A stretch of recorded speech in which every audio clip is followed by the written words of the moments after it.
Going on, everybody? Good old JM here with you on this Throwback Thursday as we present yet another out of the archives right here on the Casa D18 Studios. JJ, I know, has been working tirelessly to comb through everything on the NoDQ channel, on the Jeff Meacham Network, on his own Casa D18 Studios, on the J. Hebert 95 Studios, the Simple Man brand, to present to you something that you may not have seen before, something that you haven't seen in a long time, perhaps. I know I'm looking forward to what the Renegade has in store, and I hope you are too. Kick your feet up, enjoy a little respite from the craziness of a Thursday, and enjoy this classic content right here on the Casa D18 Studios.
Now, preview time. So let's take a look at what's coming your way.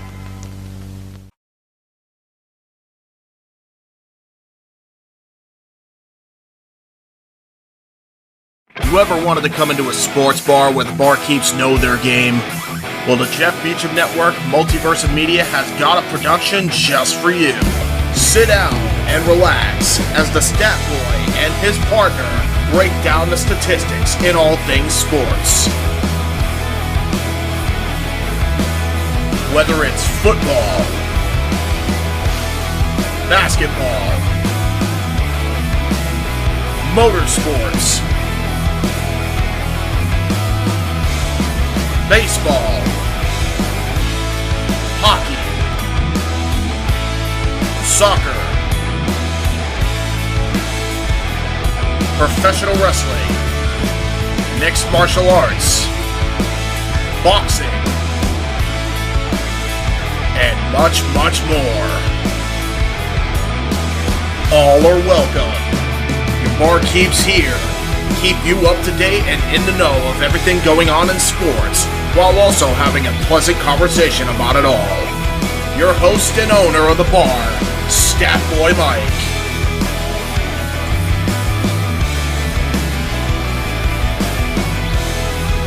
His partner in crime, Dory Lou. And a host of other guests coming in. The food's hot, the seats are warm, the drinks are ice cold, and the sports talk is plentiful. Casa D18 Studios presents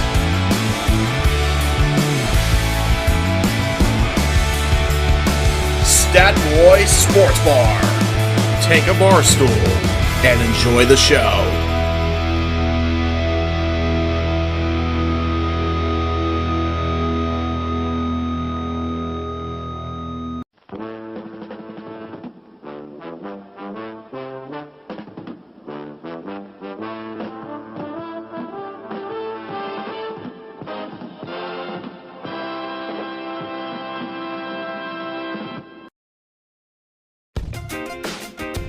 Casa D18 Studios, an affiliate of the Jeff Meacham Network, Multiverse of Media, proudly presents this retro content from a Simple Man's brand.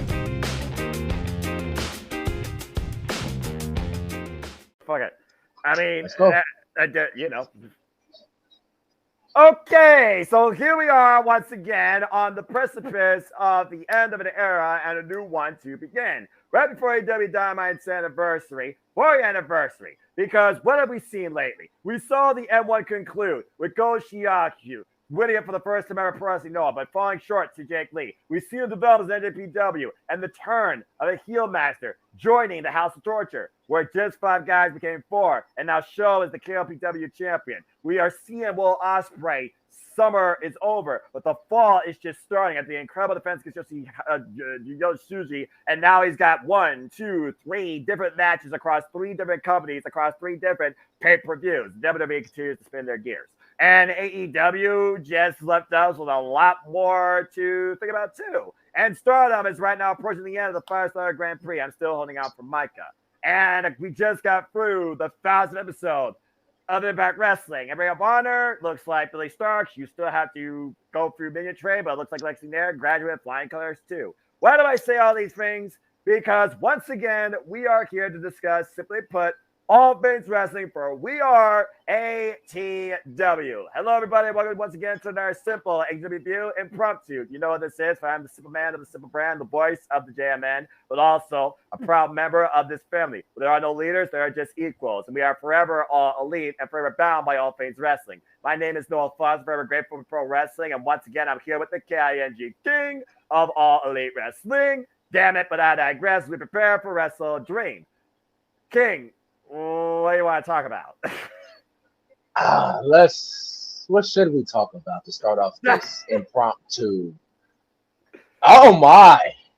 What a lot that's been going on within the last time we've done this, and plus most heavily the news coming out of this week. Ooh. I'll save the Wrestle Dream stuff at the media call for the end. Let's just dip right into, well, WWE. As basically they got who they wanted since her contract expired. They got her. They got Jade Cargill. Yes, folks, Jade Cargill is now officially a WWE superstar. I wish her all the best. I wish her good luck. And normally, when it was first announced, she got the ESPN treatment. Normally, WWE superstars don't get that type of treatment. Period. It don't matter if you got to be a megastar. You got to be a Cena. You got to be a Lesnar. You got to be a Roman to reach that level of ESPN height. Or even Bianca for that matter. Or even Charlotte. But Jade, first day, getting the ESPN treatment. They better book her correctly, because you don't just give her that ESPN treatment right off the bat like that, unless you have big, I'm talking big plans for her. She did what she did at AEW, the longest and first inaugural TBS champ. Her career started in March of 2021 in that mixed tag with Cody and Red Velvet, with her partner being NBA legend Shaquille O'Neal.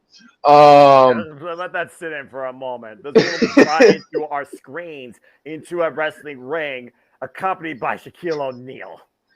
And we've seen this woman evolve and grow, and even had the mentorship and the training underneath the American Dragon, Bryan Danielson, to train her and watch her and basically develop her into a better wrestler.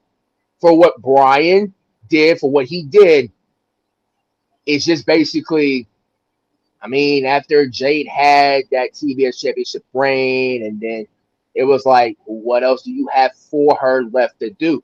Honestly, I thought Tony was going to strap her to the moon and give her another push, but this time in the main event scene.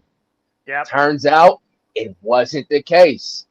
It turns out WWE Nick Khan got her, and basically they're going to treat this as in, we're going to capitalize on what we can do on a bigger platform. Because let's be real, folks. Yes, we love AEW. We respect AEW and professional wrestling.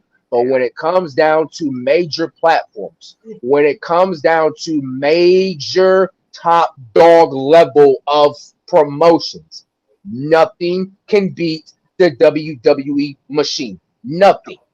Nope. It doesn't matter what promotion you are. It doesn't matter what superstar you are. If you still have that dream to go in WWE, go and soon be it if you that right person that WWE wants. And in this case, it's all over social media from the day it was announced yesterday. WWE has been wanting Jade for quite some time, and they treating her like rolling out the red carpet for her like she's a Hollywood movie star. They better book her correctly. I wish her luck and respect. And thank you, Jade, for your time in AEW. First off, congrats to that bitch. And I did read a little bit on it. I want to give a shout, of course, as always, to the entire ATW family, including not limited to Preacher Man, Casey Flynn, who still believes Dakota Kai will one day be WWE Women's Champion and will be in the main event of WrestleMania. But I digress. Of course, I want to give a shout out to our newest ringside correspondent, backstage reviewer, ring announcer, of course, Sienna Chanel. Cindy, congrats on your success. And South Bay Championship Wrestling, please follow her, follow her on Twitter and also Twitch. Our queen, Megan Chiba, aka Mary J, who continues to prove that Jade is worth more than gold. Party Man, Jay the Ultra, gotta appreciate him. Rest aside, Peter Casey Gallagher, our enforcer Lex, who of course is working, gaming, and still wrestling. And of course, still fine-tuning his arts, also in Japan. Good luck against Julia, by the way. That's a long holdout, bro. Just saying. And of course, the entire WFF go on that, but we were here all night too. And of course, our Inquirer, the better of all things news. Please follow him into the Wrestleverse at New Reality Entertainment on all your social media platforms, folks. Eric Brown. Eric, take care again. Shout out to the entire family. We are ATW, then, now, forever. Okay, so yeah, let's go ahead and talk more a little bit about this. I think that was a great summary to the exponential growth journey and evolution, because at the end of the day, Jade Cargill said this was always the end game. And more so, that had heavily to do with the fact that she was heavily guided and influenced by one former WWE superstar, now once again WWE superstar, and a weekly mainstay on WWE product, the American Nightmare, Cody Rhodes. You already talked about the step. You will talk about yourself, the status quo, the scope, the company, the presentation. We will always question WWE when it comes to one thing: booking.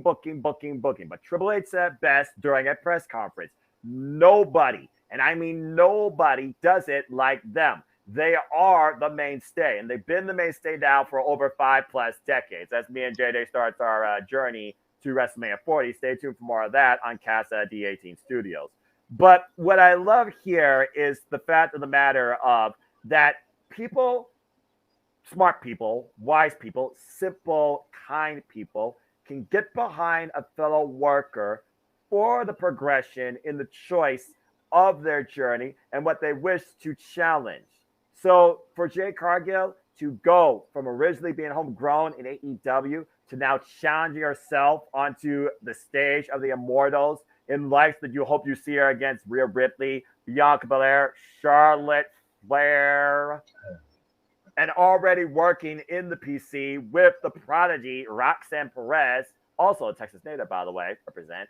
I think it's a beautiful thing. What's important is people need to realize nobody in wrestling is defined by one company, nor should you think they should be. It shouldn't be just simply how you look at them from how the beginnings. If you truly support a talent, then follow wherever they go. But if you actually care about this business, love, appreciate, support, and respect growth. If growth doesn't happen through one umbrella, but has a chance to happen through another, that's all we should care about. We should wish nothing but continued success for anybody. And Jade Cargill is something special, absolutely special. She has the physique, dear God. She has the marketability, she has the power, and she has the hunger. And she clearly has the passion. There's no reason why she would happily pass off to Chris Statlander what she started, where she hoped to, like you said, maybe contend with the likes of Thunberger DMD or Hikaru Ishida, or even Saraya for that matter for the Women's World Championship. Now she has a chance, though, to be part of the grandest stage of them all, WrestleMania, if not even the Royal Rumble. We just have to wish her the absolute best in her booking and show respect to that bitch. But I truly do appreciate everything Jade Cargill showed us, and I can't wait to see what's next for her. Congratulations on her making it to the WWE. It's one thing to make it. It's another thing to hold it. We'll have to see what happens, but do not assume and do not disregard or disrespect her choice in the matter too. Respect that bitch. And yeah, again, for Jade Cargill, it's also a very unique first because she is a true day zero in this industry to a degree. Homegrown AEW original to go to WWE. We saw a homegrown WWE talent in Naomi go away from WWE and go to Impact Wrestling and once again find her glow as Trinity. And she became the Knockouts World Champion in quick fashion, being the virtuosa, the leader, the face of Knockouts division for the last 3 years. Long may she reign. So the fact of the matter that we now have a true AEW original going to WWE, it does make you wonder, though, could we see the same thing in a different capacity? What if a true homegrown original big marquee WWE name with no prior history besides WWE go to AEW and redefine themselves? Because at the end of the day, everything is pro wrestling, but WWE is truly the home showcase of what they always call and hone as sports entertainment. Is there more to come? And with the other names we've heard them think about and be interested in, Wardlow is another one. And I know you'll talk about that when we talk about the media call. But also, as my friend Cindy follows this NXT, still going to say it though, because I am black and gold for life, not my NXT! And I'm so damn glad it's better than it used to be, especially into that ridiculous, tired, overplayed, rainbow skittle ass bullshit. But I digress. Excuse me. I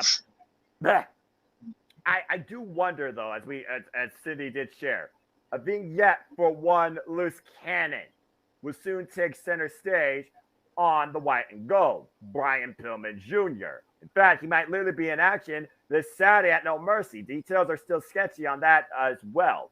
But again, it should not surprise anybody in this industry, as a fan especially, to see somebody, a simple human being, a worker, not literally exist under one company only in their career, whether they began in it or whether they choose to work in it. That's not for us to discredit. So I am very curious. And again, what are they going to mark her as? I know there's been rumors about what name they might turn her into. But again, with the trainings of the likes of Matt Bloom, Sarah Del Rey, so many incredible minds to pick from, including Shawn Michaels and Triple H. Yep. The sky is truly the limit to Jade Cargill and where she grows from here in this industry as one of the biggest superstars in this century. I think she has that much potential. I truly do. In fact, I'm going to put it out there. She might be the BITCH to surpass what's already been set by the EST. Ooh, I've been seeing a lot of that as of here. When it was first announced, I've been seeing a lot of that.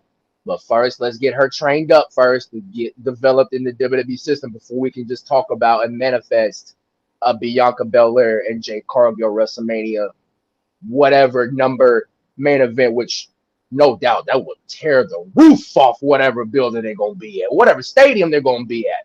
You know they only do stadiums. With that being said, why don't we go ahead and slowly talk about that? The reason why I also picked this background, of course, and JJ even said himself being a former worker, even if people believe they don't want to or they don't say it out loud, there is no bigger goal in this industry than WrestleMania. It truly is the biggest showcase for anybody in the wrestling industry. No matter what spot you are on, no matter where you're at, but you want to be the main event, if not the winner of it, Cody, but I digress.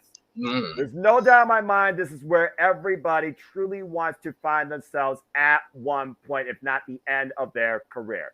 Will it happen as soon as WrestleMania 40 for Jade Cargill particularly? Wait and see. That's all I got to say. I think sooner than later, she will be first in a Royal Rumble. Could be as soon as next year. I don't see her being skyrocketed to the moon. WrestleMania just yet. Potential's there. But like you said, grow, hone your craft. Because you have an absolutely incredible amount of talent and trainers and minds to truly shape yourself. So let's go ahead and talk a little about WWE and when it comes to their showcasing. You brought up a key word there. We talked about this on Open Mic Night, so I'd love to get your take on it. WWE and Triple H's original vision for our black and gold NXT: global localization. When it comes to WWE as of late, almost every event this year, I think except Payback, has been on a stadium level front, and more so internationally. Let's think about this. Besides the Royal Rumble and I believe WrestleMania, every stadium level show has taken place outside the country. And as we know, next year, they're going to the land down under for the Elimination Chamber. And the Royal Rumble so far still remains on U.S. soil. But they've been to Saudi Arabia. They've been to the UK. They've friggin' been up to Canada, which again, not quite international, but you get the idea. They've been to Puerto Rico. They've done everything possible to book almost every show, even B+ by name, in a stadium. Hell, I went to SummerSlam. That was in Ford Field in front of 60,000 plus people. Even if the Roman Reigns and Jey Uso thing was a friggin', partner with church. Yeah, we'll talk more about that later. But this whole idea of globalization and stadium booking, if WWE continues this focus on only booking in stadiums for all 12, because let's be honest here, they do 12 events a year minimum, with NXT trying to become a third brand, might become more. Lord help us. We'll talk more about NXT here a little later when it comes to the upcoming PLE. It does make me wonder, though, this whole idea of global organization. Will AEW follow suit, or does AEW encourage this more? Because AEW, of course, they went to Wembley Stadium, and they now hold the biggest event in wrestling history. There's no denying that. So this whole idea of this stadium showcasing, does that affect the smaller market venues, like the little, sports arenas per se, like the United Center in Chicago being booked into oblivion, which does need to stop? Or does that maybe be more potential opportunity for AEW to explore these type of venues here, where WWE might leave them? Like, we look at the scope of booking in 2023 and 2024. It looks like WWE only wants to try and focus on more of an international stadium scale front. Is that the best approach, though? I think at the end of the day, and should AEW try to follow suit? And I know we'll talk more about that when it comes to what could be the pay-per-view cycle. What's been your thoughts, Lee, with the WWE global organization strategy, King? International stadium-level booking for almost everything. Like, it's like they're taking this with a whole different approach, because most of the pay-per-views that we've accustomed to before the Triple H, era took over, always been here in the States. No matter what state, it's always been here in the States. They never took in a pay-per-view outside of like the country, unless it's like a Super Showdown, Crown Jewel, or Elimination Chamber that one year when they went to Saudi Arabia for that, which I don't want to forget about. Let's not talk about that. I think we're better off that way. That show was. But it's like now they're going more global than ever, which of course it's World Wrestling Entertainment. I mean, it's who they are. They travel the world. They've done all this. They've been almost everywhere almost. But it's like they're now taking it more head on than so. And it's like, and I feel happy for the international people that have been starving for WWE events and give us a break a little bit, because when you think about it, we're so accustomed to having WWE pay-per-views and PLEs, or however you want to call them, here in the States 99.9% of the time, while international people only get the 0.1%. Right. So, like, that's why I feel happy for all the international fans who watch the product. Like, as long as it gives the international wrestling fan base more wrestling content for them to basically drive up your numbers. Because I heard about your stock, and your stock ain't looking so good right now. Like, this is the merger completed, but we'll talk more about that. But in a little bit, yeah. So if that helps that stock number or whatever by going international, so be it. I don't have a problem with it. That'll get AEW to explore more NBA or college. Well, actually, no. More NBA-based stadiums like arenas, like the United Center, like just the one I think they announced. I forgot what month it is, but they're doing from Portland and the Moda Center. That's home of the Trailblazers. I feel like that'll give AEW more lineage to do like NBA arenas or college basketball arenas or what so forth. Because don't get me wrong, I like the smaller buildings. But I feel like AEW should expand that and go bigger buildings. Like, and can we please stop giving Chicago all the spoiledness? I get it. You want to make Chicago God. a wrestling tradition when it comes to September and with All Out. I get that. You want to make it a wrestling tradition. I get that. I wholeheartedly 100% respect that. But sometimes traditions are meant to be broken. Ain't that the truth? Just look at WWE. Look at what they booked so far. This doesn't include SummerSlam Payback or what's to come. So if traditions are meant to be broken, Tony can do the same. That's why I mean, last time I checked, I thought that's what Jeff Jarrett is there for when he's not in a wrestling role. Just saying. But as far as WWE's aspect, doesn't affect it at all. WWE is still going to be WWE. They're going to get their numbers business-wise regardless. Whether that be internationally, whether that be a big stadium. Domestically. Regardless, they're going to get their numbers. WWE is still going to be WWE. Yeah. At the end of the day, WWE's not going to change their philosophy, especially when they're literally hand over fist making more money than ever, even if the revenue streams aren't there particularly from the networks. As we heard, USA is leaving Fox and is going, SmackDown is leaving Fox, botch, and is going to USA. You might as well say at this point, USA owns the WWE. NBC owns the WWE, even though they have merged now with the freaking UFC under this old TKO venture. And of course, we saw who that affected. So this whole idea, again, of changing the landscape and reshaping and focusing on a different strategy of a massive scale. Yeah, I think WWE could definitely maintain it. I just think it might be a little bit more crazy to book more international-based shows when it affects us here in the States as far as how we follow it.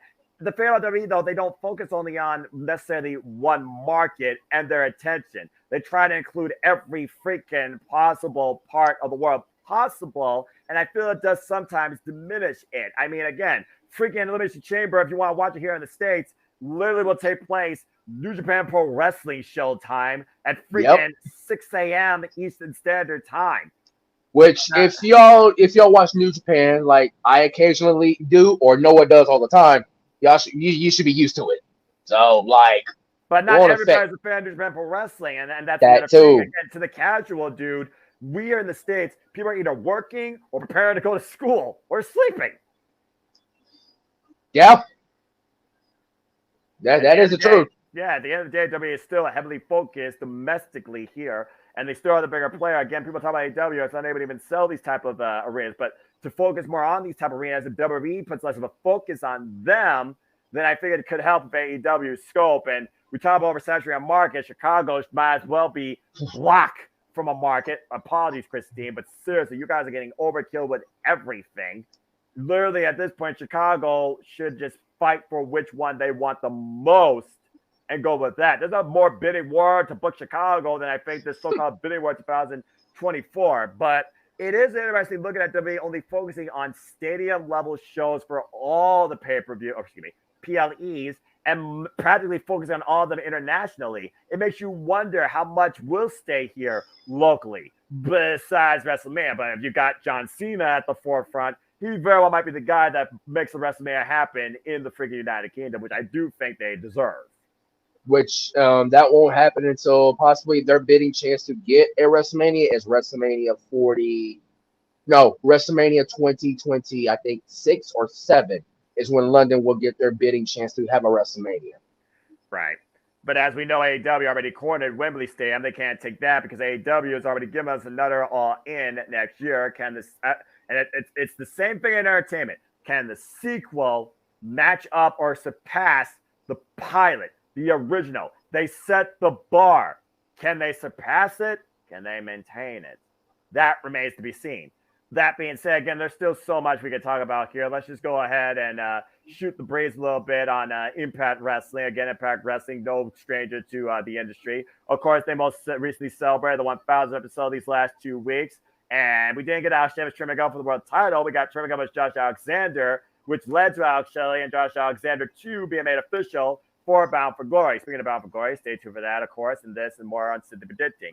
As we learned, Bound for Glory will include Will Ospreay showing up for the first time ever Impact Wrestling. It will be Josh Alexander in the challenger position, taking on Alex Shelley for the Impact World Championship. And not to go too far ahead, Impact 1000, my friend, the company we thought that wouldn't see episode 100. The company we thought was dead in the waters and doomed to purgatory in 2010. Why the fuck they brought out that Bound for Glory last night for TNA Tuesday? It's beyond me. Yeah, why? Why? That Simon Miller, why? I know you're not seeing it. Why? But I digress. Someone can clip that. But anyway, Impact 1000 recultivated under a brighter umbrella than ever before, under the likes of Scott D'Amore, Gail Kim, and the originals that literally carried the banner and are still here with it, like Frank Kazarian, like Mercy Machine Guns. I loved Impact 1000 for everything it brought, including Shark Boy, yeah, and America's Most Wanted and Team Canada. Never thought I'd see those two on the same page. Taking out the design, which was very unique. Team 3D, Devon's Love Note, might as well be his last match ever in professional wrestling, coming off and doing this after back surgery of all things, might I add. Tracy Brooks, the OG, going into the Impact Hall of Fame with the voices of TNA, Mike Tenay and Dom West. Congratulations to her. Ultimate Exile, Alan Angels, Ascend. But there cannot be enough said for what the fucking Knockouts brought us during those 2 weeks. Particularly that Knockouts 10-person summit. That was so damn good. And Awesome Kong, I hope that you truly got what you wanted, because I feel like that was the closure you needed, because I saw the emotion after that implant buster, and man, was that star-studded. But I did notice one thing after that match. Mickey J is looking formerly on high at her former WWE superstar compadre, holding the Knockouts World Prize that she never lost but had to relinquish. But that being said, Jordan Grace is also back, and since Deanna Purrazzo is no longer champion, she can come back and challenge for it. And since she beat her rival for the first time ever, she now has full open doors to try and become truly the face of the Knockouts division. Although, still, in my opinion, there is only one face, and that is the virtuosa, long may she reign, for there's only one Deanna Purrazzo, then now and forever. But I love the Pack 1000, despite the outcome of Yeah. Oh, if you're not going to talk about it, King is going to talk about it. The fact that Joya is no more. I'm this close to cutting you off this fucking feed. I swear to God. Get it. Ruin Southern Beautiful before it truly began. God bless it. Anyway. But yeah, that being said, and Moose now with another World Championship opportunity. Oh boy. King, boy. Your thoughts on Impact 1000 and the absolute evolution and transcending of the leading women's division on the Western Front, the Knockouts division. I started watching this company back in 2005. I was mostly WWE, and basically I didn't watch anything else but WWE. Of course, it was the only thing that's still going, in my opinion, at the time. Then I flipped on to a certain channel on Spike TV. And it was basically right there. I see on my nerd TV, it was TNA Impact Wrestling. And then my first glance, I was like, who's this guy? Who's this guy? Who's this guy? Who's this guy? But then I saw a few big names, like the likes of Kurt Angle, the likes of, who else I could think of? Christian Cage, the likes of Kevin Nash, the likes of Sky Hall. The list goes on and on when it comes to big names. RIP, by the way, the bad guy. But I've watched this company go from its ups to its downs, and like you said, the 2010s. I can't believe what was doing about the Hulk Hogan and Eric Bischoff thing. But the less we talk about that, the better off we are. That was embarrassing. And then, you know, of course, under the TNA name got dropped, and an Impact was basically still there. And we saw some names that come through this era of Impact Wrestling, like the Good Brothers, like Jonathan Gresham, like Mike Bailey, and so forth and so forth. I can go on with the list of names. Oh yeah. But above all, I may not watch it as often, but this was the one episode on both nights I had to watch because, of course, I used to watch this company heavily. And that 1,000 episode on both nights did not disappoint me at all. Especially the knockouts. The knockouts is, I don't care. As much as I love my NXT Black and Gold Women's Division, and as much as you do too, nothing, and I mean nothing, will top the Impact Knockouts division. They were the forefront. They were the mainstay. They knew at that time, and still to this day, on how to put on women's wrestling where it matters most for wrestling fans. Damn it. Like the likes of Awesome Kong. You can go back and watch the likes of their rivalry of Awesome Kong and Gail Kim. You can go watch the beautiful people with them. If anything. King, compose yourself. No, I was just going to say that the beautiful people is fine. The Bella Twins. What was you thinking I was going to say? All right, continue. Okay. Anyways, and of course, then we also had the likes of Tara. Don't forget about when Jordan Grace mentioned the promo. We had Tara. Black Widow. God. Who else? ODB. Let's not forget about ODB. I had to do it. Who else? Who else? Wild, Sarita. The list goes on and on. Brooke Tessmacher, the current heat champ in WWE, formerly Jade. Taryn Terrell. Madison Rain, now in AEW as a coach. We also had Jade, now known as Mia Yim. There's a list of that as well. But of course, I didn't know I was going to get my, like I mentioned, I didn't know I was going to get my cherry on top of the cake of this 1,000 episode when I seen Joya disbanded. Oh, Scott D'Amore knows how to treat me right whenever I come back to Impact Wrestling to watch. Dang, is he good? He's so good. But in all, nonetheless, Yuya, thank you.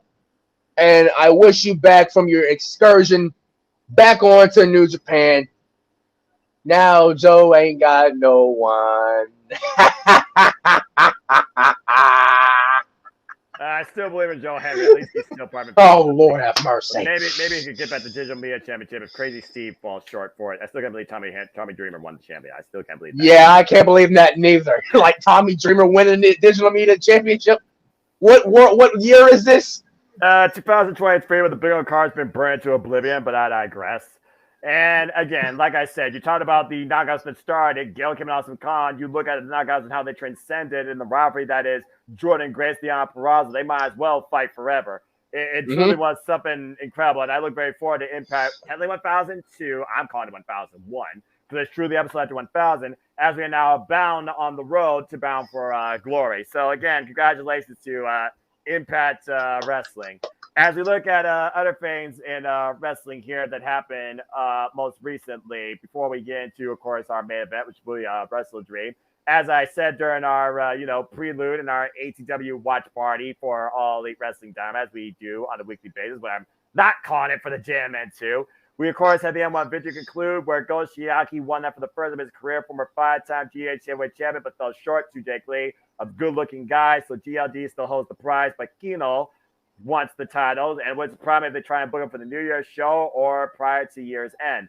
The continuing dramatic relationship in the sisters becoming reunited once again in Stardom with Julia and Susan Suzuki, crazy girl indeed, still continues to unfold, and I do wonder if she's going to join Donna Del Mundo. Utami Hayashita is out on a hernia surgery. She is out indefinitely, so on behalf of the AW family, we wish the Queen of Roses and leader of Queen's Quest the best and hope that she comes back soon. And the 5-star Grand Prix continues to unfold, and our winner is yet to be determined as well, but has given us absolute endless amounts of classic banger matches, as expected, including the fact that Tenda Kyle still cannot beat Mayu Iwatani. She never will. I'm just going to put it out there. She never will. And, of course, Mike, she's my holdout to win the 5-star Grand Prix. I think that she deserves it. And as we also saw in New Japan Pro Wrestling as the Destruction Tour unfolds, we saw Ryogoku, Yoshinobu Kawamura with the betrayal of the century, as just 5 became 4, and he joined the HOT and allowed Sho to win KOPW. Well, that title's absolutely worthless now. And we still have yet to see how things unfold in the final stop. But also at Destruction, we saw Will Ospreay go one-on-one against Yota Tsuji. Hell of a match. defending the IWGP United Kingdom Championship as his Summer of Ospreay, the Summer of Ospreay concluded, and now we enter the Fall of Ospreay, where he'll be involved in 3 pay-per-views across a single month, across 3 different companies too. Jesus Christ. And again, at this point, Will Ospreay says he is the best wrestler in the world, and until you beat him for that title, you are then the best wrestler. You are only less than me until otherwise. And so we'll see what happens there. Last week, we saw in Opera Ash Stadium, Grand Slam, AW Diamond Grand Slam, hit a Grand Slam once again. Eddie Kingston not only found respect, but beat his rival 18 years, it seemed. And how far he'd grown, he shook the man's hand and won the title. He held to the likes of Loki Hernandez and Xavier, RIP. Now the Ring of Honor World Championship and WWE Strong Championship. 1 year ago, Saraya debuted at Grand Slam, came in as champion, 7 defended against Tony Storm. And I do wonder now what's next for the leading actress. I still cannot believe I called that shit. And MJF, after 7 years of being looked at as a kid, the kid's full grown and prudent, got Samoa Joe's respect since defending the AEW World Championship, but it did came with a price towards his muchacho for life, as we'll talk about here shortly. And that's just some of the other things that are happening so far in all things wrestling as we prepare for this coming weekend, where we will have Braun Breaker taking on Baron Corbin as NXT presents No Mercy. And Becky Lynch, yes, you heard me right. Becky Lynch defends the NXT Women's Championship against Cindy Stratton in Extreme Rules. And Carmelo Hayes defends the NXT Championship against either Dragunov 2. And we will see if either Dragunov's destiny is finally claimed or does he fall short again. Damn it. But I digress. Again, a lot of things happening right now in the industry, Kings. So before we get into AEW, anything you want to say regarding anything else in all things wrestling? When you mentioned Becky Lynch, I can't help but the fact of why they put the title on her. But when my simpler mind has calmed down, I understand why. With that meaning of, like I said, and I've alluded to this in our watch-alongs, and I'm alluded to it here now. Go for it. Nick Khan is trying to make NXT once again a third brand, especially underneath the WWE UFC merger with TKO. I mean, how do you think that Dom is still holding the NXT North American Championship? How do you think Becky is still? Yeah, I know it's still a thing. I can't believe it either. How do you think Becky Lynch is now a Grand Slam champion now? Because Nick Khan wants to make this a third brand once more, and it got me thinking. I'm just like, as a business perspective, that is smart, but as a fan perspective, why? Like, why drop on Tiffany Stratton? Like, I thought this was supposed to be developmental, not bring your main stars down here and then we're going to take half your titles and put them on main roster stars. But from a business perspective, smart. From a fan's perspective, that's not smart. Because this is going to lead me to getting Tiffany basically beating Becky again. Well, not beating Becky again, but getting her title back from Becky at NXT No Mercy. But speaking of NXT No Mercy, which you was alluded to, there was one match that was missing, but of course is no longer advertised. I mentioned Dirty Dom earlier. We were supposed to get Mustafa Ali and Dirty Dominic. Yeah. Why don't you go ahead and give your thoughts on what was the Open Mic Night main event last week? And folks, if you haven't tuned in, please check out the Renegade Wrestling JJ Wentz as he hosts the weekly Saturday Night Shenanigans that are Open Mic Night. As we went fully in on the topic of everybody affected by, I got 2 words for you. Budget cuts. Give your thoughts on all that. Before we dip our toes into the main event of our impromptu, man, me, Eric, and I think Lex, we've kept you guys informed in the chat. Yes, you. My thoughts on this is simple as this. I knew it was coming. I knew it. As soon as this merger gets completed, most of the people thought it was just going to be stacked. Oh no. No. This one they took a different approach. Meaning, if you are not getting booked on TV consistently, or they don't or not, well, how shall I put it? If you're not getting booked on TV consistently, or they don't value as much now that the merger has been completed, adios. Top dollar. Once again, you catching what? Backstage heat again? Twice. Adios. Mustafa Ali, the world. The sky's the limit for you, dude. Like, Impact could take you, New Japan could take you, AEW Ring of Honor could take you, MLW could take you. You will find your booking easily. No doubt about it. Shelton Benjamin. This is twice now. Twice for Shelton. Did I mention how much I think he is still criminally under fucking rated? He's still underrated to this day, dude. He still hasn't had not even one shot, I don't think, at a world championship since his time being in the WWE. Both fronts. Nope. Like, you paired him with Gable, that was cool, and then you sort of revitalized his career with the Hurt Business, which I don't know why you wanted to end the Hurt Business in the first place. If I'm being brutally honest, that was the only one of the main reasons why I started watching WWE like that, was because of the Hurt Business, of how impactful the Hurt Business was underneath MVP's leadership. But why would you want to end that so? But anyways, because WWE factions stay together, and you know what I mean by that. And mark my words, Judgment Day is coming for JD. And then that. And also, you put him on main event. Main event. Why? This is a criminally underrated who has given you 20 years of service to the WWE. And this is the best that you got for him. Yeah, former Intercontinental Champion, if people remember that as well. Former IC champion, former United States champion. I mean, former WWE Tag Team Champion and World Tag Team Champion 2. And Raw Tag Team Champion as well. I mean, I'm just saying, you want to put him on main event, but easy. Put him on Impact. Heck, you can put him back in New Japan Pro Wrestling if you want to, but difference is. Hey, you remember his time? He was part of NJPW for a stint. And also with Suzuki-gun, let's not forget about that. But if he was to go back to New Japan, then there'll be no Suzuki-gun. The whole landscape can change from there. But in my prediction, I can see him going to AEW as a coach. But if he wants to still wrestle, let him do his thing. I can see him going to AEW as a coach personally, per se.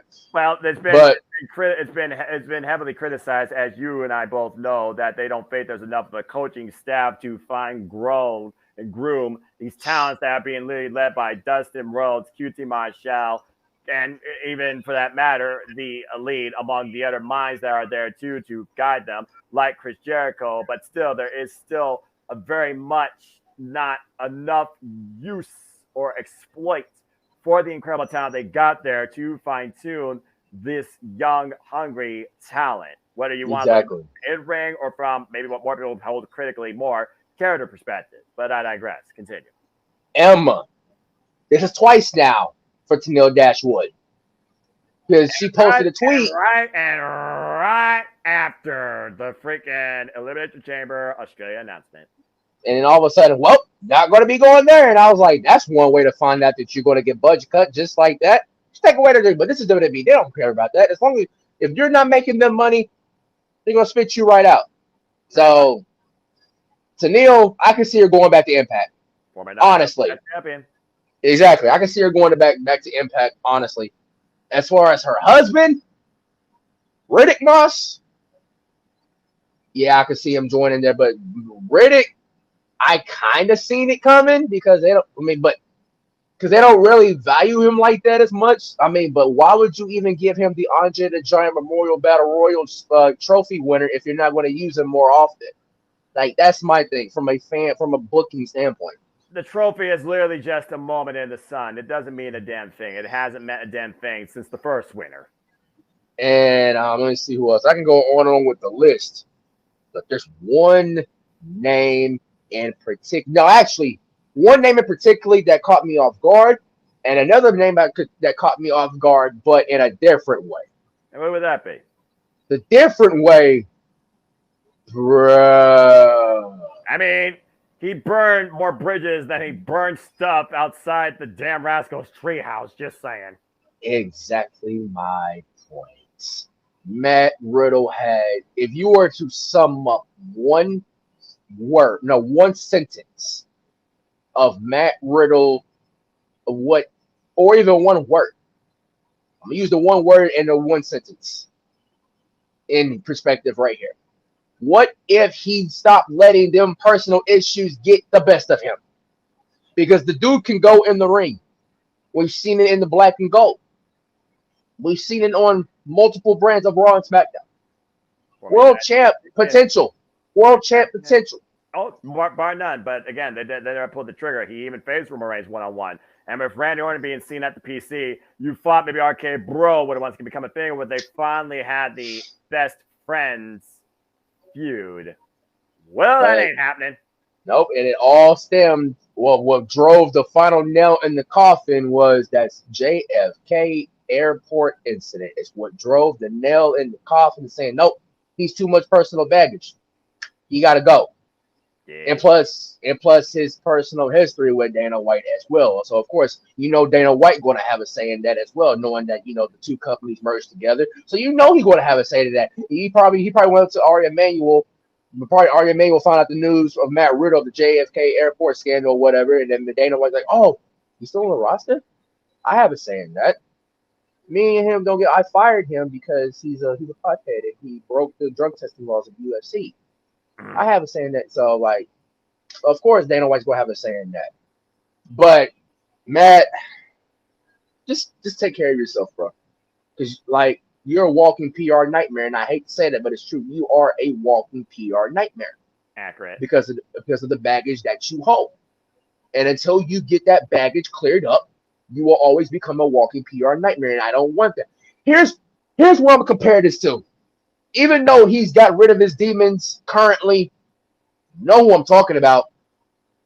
Jeff Hardy. Yep. That's how I compared the two. But currently, Jeff has taken care of his demons. Matt needs to do the same. Now, as far as the other name that surprised me, Dolph Ziggler. Mm-hmm. When Ryan Nemeth posted the tweet of him and his brother on Twitter a few days before the releases, I'm like over here thinking, wait a minute. Wait. Something's up. Does Ryan know what we don't know? And then all of a sudden, he's gone. It's like Ryan knew before anybody else did, before even the dirt sheets did. And it's like, Dolph, out of all people, why? Why? I thought he was going to be a WWE lifer. Same. 2-time World Heavyweight Champion, Grand Slam champion, or done all what he done. He did a first ballot Hall of Famer, bar none. Bar none. And then you release him? Something don't add up. I feel like I kind of foreshadowed it in just conversation when me and JJ were covering Payback and talking about The Miz versus LA Knight. By the way, get well soon. Kobe, you still fucking suck. That's a whole different conversation. Yeah. But the thing about it is, Miz has kind of become the Dolph Ziggler of the WWE. He's that utility player you use to work with a person. But the biggest difference between Miz and Dolph Ziggler, Miz is still a weekly mainstay on WWE television. They literally use Miz TV to test somebody in promo. Miz is used to literally fine-tune what could be a future WWE superstar. We saw that with LA Knight and The Miz in their promo encounter, and we saw that escalated with The Miz and LA Knight at Payback with John Cena as special guest referee. By the way, who ever thought you would see The Rock show about a random fucking SmackDown in What? Colorado? Just saying. Right. And Roman Reigns still wishes he got a pop as big as that. Sorry, not sorry. It's just fact. Anyway, but yeah, the fact of the matter that Dolph Ziggler, who is basically at this point, you think he would be like, a coach or on a Legends contract, because it feels like he's grown that type of legacy since WWE. And this guy was brought on as a fucking male cheerleader, just saying. Gone. I mean, yeah, you call him once in a while, does his comedy shtick. Well, again, now he's got more time than ever. Dolph Ziggler, I mean, the industry should literally be in the palm of his hand. But yet I do wonder, how much was Dolph Ziggler affected by this? Because I don't think we've heard anything from Dolph himself on We've this. heard from everybody else post WWE budget cut, but Nick Nimitz himself. Yeah.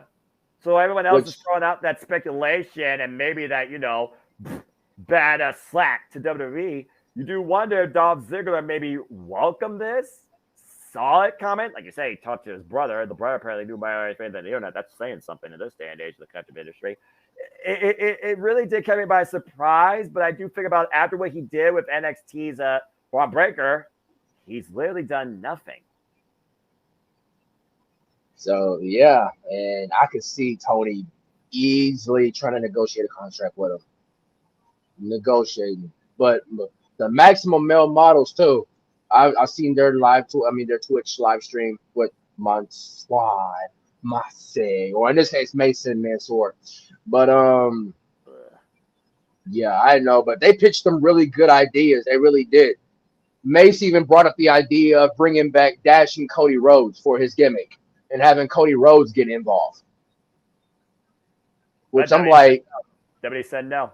Exactly. WWE said no. And I was like, that could actually work for one night. Have Cody be a part of that and have Dashing Cody Rhodes before trade at the Mace's pitched idea gimmick. See, I like that. See, WWE, Vince, when something you pitch, Vince ain't gonna like it. And as much as people want to say about it, oh, Triple H is head of creative. Yeah. Entitled. Yes, he does have some say, but the final say is back to the old man himself. Damn it, because it's such good shit, or it's nothing, or you're fired if you disagree. Because you need to fall in line and work. I mean, there's a reason why Nia Jax is back on our screen. Yep, and that all started because he basically recommended that since he got back in the chair in January. And the likes of Shayna Baszler and Zoe Stark have already suffered from it, including one that's injured. Whoops. And this is the person you're coming up against, Rhea Ripley, after she hasn't done jack shit with the Freya Rosa Championship. Yeah, way to respect women's wrestling, WWE. Way to set back 5 steps. Why this white and gold NXT has more than both the Raw and SmackDown rosters combined, which is a damn sad shame if you know what I mean. Again, AEW got potential. They lack the quantity in their booking weekly, in my opinion.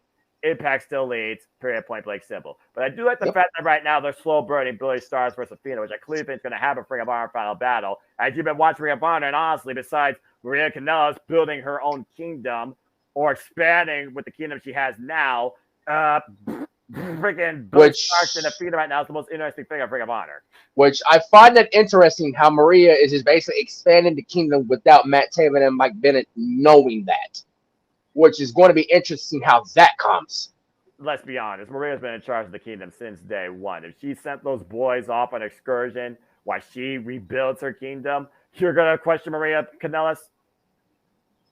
But who the heck is Griff Garrison? I just had to bring that back. I don't know, actually. I'm glad that guy's back on screen. He still has a job, but yeah, I'm still figuring that guy out. And then you got legit later Hirsch, who's been at war with Maria and her Because she wants to do it on her own without Maria's help.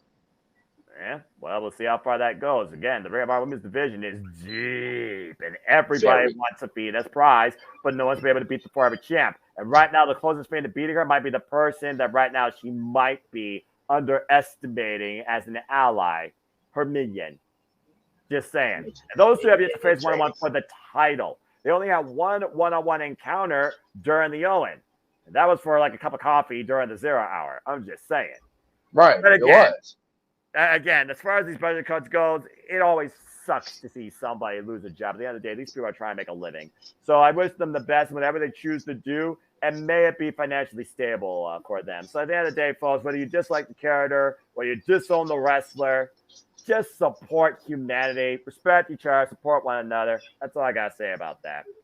All right, before we get into AEW, when it comes to the media call, the end of an era, the start of a new, and Wrestle Dream 2, is there anything else you want to talk about or just want to highlight regarding anything else in all things wrestling? No, that was the only thing I had to highlight was because of that.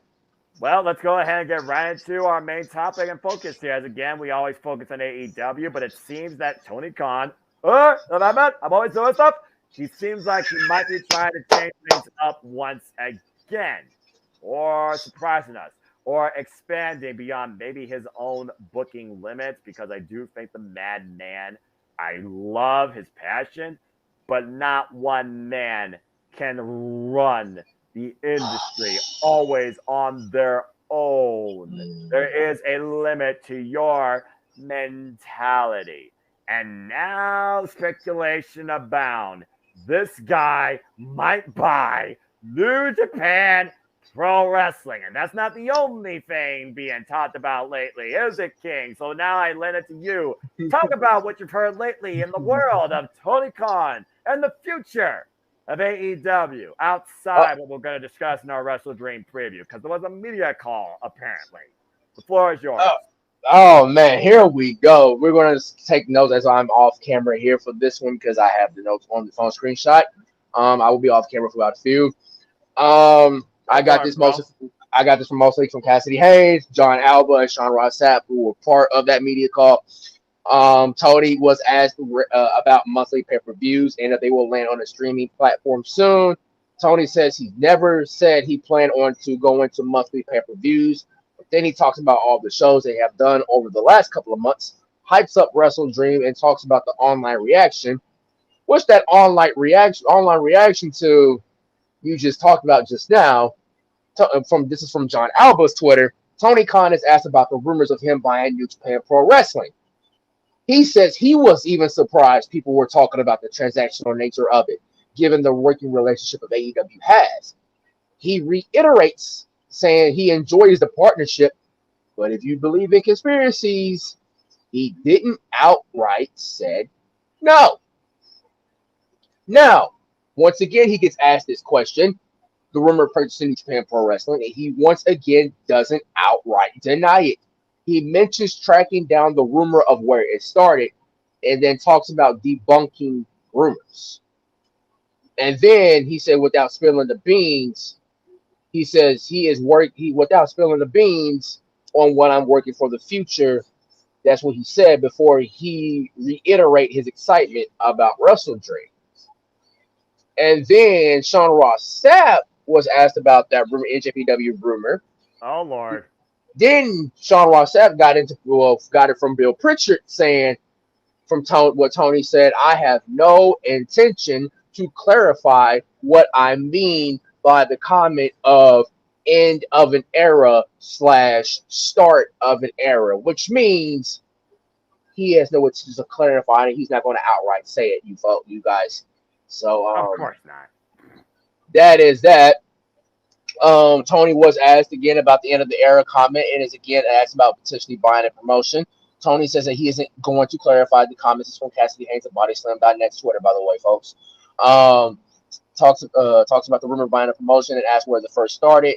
Tony then pivots to hype up the accomplishments of AEW this year, which he has every right to. Look what the accomplishments AEW has done this year. Says that this is their most adventurous year. Adventurous, yeah, that's the word I would definitely use. Jesus. He says he wants to keep on doing adventurous things and says that this year they have built their reputation in a strong way. Talks about the credibility of their shows, saying that they're doing great things. Talks about the criticism of their program by talking about how great the shows that they put on. Talks injuries and how you have to game plan for some of our players getting knocked out of the game. Said he is happy for what they are doing right now, but doesn't clarify what the new era of AEW will be. Now, of course, here comes Uncle Dave. Oh, Dave God, Meltzer. that guy. Here we go. Da- Take this with a Tony- grain of salt, folks, as always. So Sean Ross Sapp from Fightful posted this on his Twitter about, because Dave Meltzer was on the call. Tony Khan tells Dave Meltzer that AEW and Warner Brothers Discovery have spoken a lot about Warner Brothers Discovery having a potential ownership in the company. He's open to taking on potential partners, but right now he owns 100% of AEW and all voting rights. He loves to have a longer agreement with AEW and is open to other agreements, but does not want to give up control of AEW. Respect Tony on that part. Of course, then Tony tells Dave that Wardlow is still in AEW and he will be back on TV when the time is right. And of course, was we going to allude to talk about this, Matt? We're going to talk about, I think, will be a good sequel. I feel like here in a little bit, a little segue of saying that Tony Khan is asked about Adam Cole's injury and said that as of now, the match at Wrestle Dream is still on. Then we found out later on during tonight on Dynamite, and that isn't the case. But also, Tony Khan tells Dominic D'Angelo that he likes working with RVD and hopes to have him back in the future. So that one, we ain't gonna see the last of RVD. Oh, and from Better Wrestling Entertainment, and as I get back on screen, on this day, I see clearly Edge is potentially about to be closer to AEW than we at least expected. And that's from Better Wrestling Experience, who has been on track with their sources as of late. Adam Copeland in AEW. What the fuck? I feel like what we are about to experience is a company switch off. As in WWE gets Jade, we're potentially about to have Adam Copeland. Ooh. Okay. Well, a lot of takeaway there. So, again, the reason I put up the graph, in case you didn't saw, what started with only 4 pay-per-views, King, they're doing total, and this is just AEW, by the way, not Ring of Honor included with the 2 they've done this year, and the 3rd are going to happen in December. What started in this simple little company with 4 pay-per-views escalated to freaking 7. And each one of those pay-per-views was $50. And, of course, we are coming up on Wrestle Dream. And then, of course, we have Full Gear. Kobe. And, of course, December is usually surrounded by Final Battle, the 3rd pay-per-view of the Ring of Honor cycle, the lightest pay-per-view cycle of the year. Yet every pay-per-view under the Tony Khan regime of both companies has been $50. Each of these pay-per-views alone, if you bought every one of them, like I have, because I'm a mammoth. Hello, my name's Noah Foss. I'm a fan of professional wrestling. You literally have spent right now just on the AEW. I'll leave it go out of it. I'll leave the 2 Ring of Honor ones out of it. Just on the AEW pay-per-views, you've spent now $250 on professional wrestling content. And Wrestle Dream's not included in that. That's another $50 coming up now, too. And I'm glad you touching on that, because Andrew Zarian, when he was on the Wrestling Observer radio over the weekend, which folks, y'all mostly know him from the Madman podcast. He went on to state for the record saying that, Max, it's happening. It's going to happen in the beginning of 2024. Heck, it might happen on a December pay-per-view. He didn't specify on what a December pay-per-view is, but from what I've gathered, Tony is willing to negotiate to do pay-per-views from 6 to 8 pay-per-views, as in do the 6 to 8 number of pay-per-views.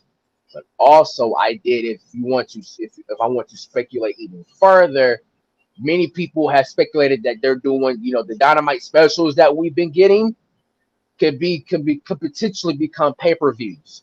They've been pay-per-view on the television, to be fair. I mean, me and JD even talked about, let's talk about the specials they've done on TV itself. And let's try and go for the year. It starts off with New Year's Smash, right? Right. We start with that. And now, I don't know if you want to count the title Tuesdays, because I just figured that, okay, it's just a time thing. But it is a bigger show. Botch. That was funny. It's been a while since I've done that. Been a while. Anyway. Hey, we had enough technical difficulties on Dynamite tonight. At least it wasn't audio related here. Right. Okay, so what was I saying? I lost my train of thought. The New Year's Smash, and then you said you wasn't going to count Title Tuesday. No, we're right. Had a title Tuesday. You had freaking Battle of the Belts, which they haven't announced the Battle of the Belts as of late. I just want to put that out there. You have freaking Fighter Fest. You have Fight for the Fallen. Last year they did Create the Lake. They didn't do that this year. And we've seen these sponsored Dynamite shows. I feel that's just a branding thing, though. It is very possible. And also, freaking holiday, you have freaking Holiday Bash.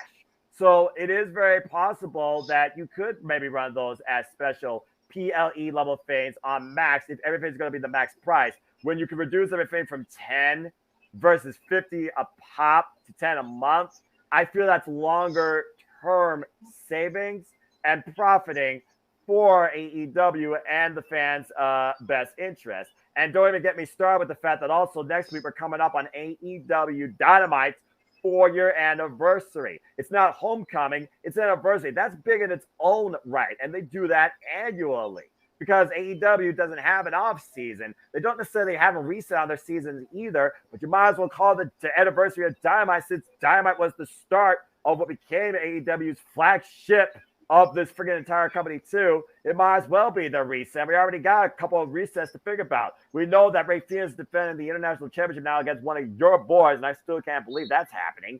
Freaking Nick Jackson, and who knows what else is going to happen following that. So I think it's a great idea if they choose to go, God help us, the freaking near monthly model. Because again, folks, whoops, botched, I'm tired. You freaking look at the AEW pay-per-view cycle. That's every AEW pay-per-view this year. If you were to buy all of those pay-per-views at $50 a pop, again, you're spending their $400, and that's not counting the two-way bomb pay-per-views and inevitably Final Battle. Looking at pay-per-views alone, what I spent on wrestling pay-per-views alone, 50, 100, 150, 200, 250, and then you count the two-way bar shows. I've spent now $300 and some odd $40 on wrestling pay-per-views alone in just AEW, and not everybody's willing to do that quite clearly. So again, it's one of those things where I'm like, all right, it's definitely possible to do, but not people are not going to be willing to spend on that every year, if you know what I mean. So I think the max deal has to be the way this company goes. And let's also consider this. Not only is AEW talking about the end of an era and a new one to come, if you've been to NJWWorld.com, there is a new NJW World coming this autumn. Could that be in joint conjunction with what AEW is doing? To further your point, after all, AEW content every week is covered by Haruka Marata, Miki Matoy, and El Desperado for the fans over in Japan on NJPW. And what's NJPW for them? $9.99 yen, which is less than $10 a month American. Right. So, again, I don't think it's out of the realm of possibility. I really don't. But I think if it means that I don't have to spend $50, even if it is in direct conjunction that, okay, I buy it for Max, but I watch for Bleacher, but it's through Max pricing, I think it's still a long haul. I'd be willing to pay $10 a month for Max just for this. And you figure about they add the content library, not just AW All Access, if they ever try and do that again, but the previous Dynamites and Rapids to your point and collisions.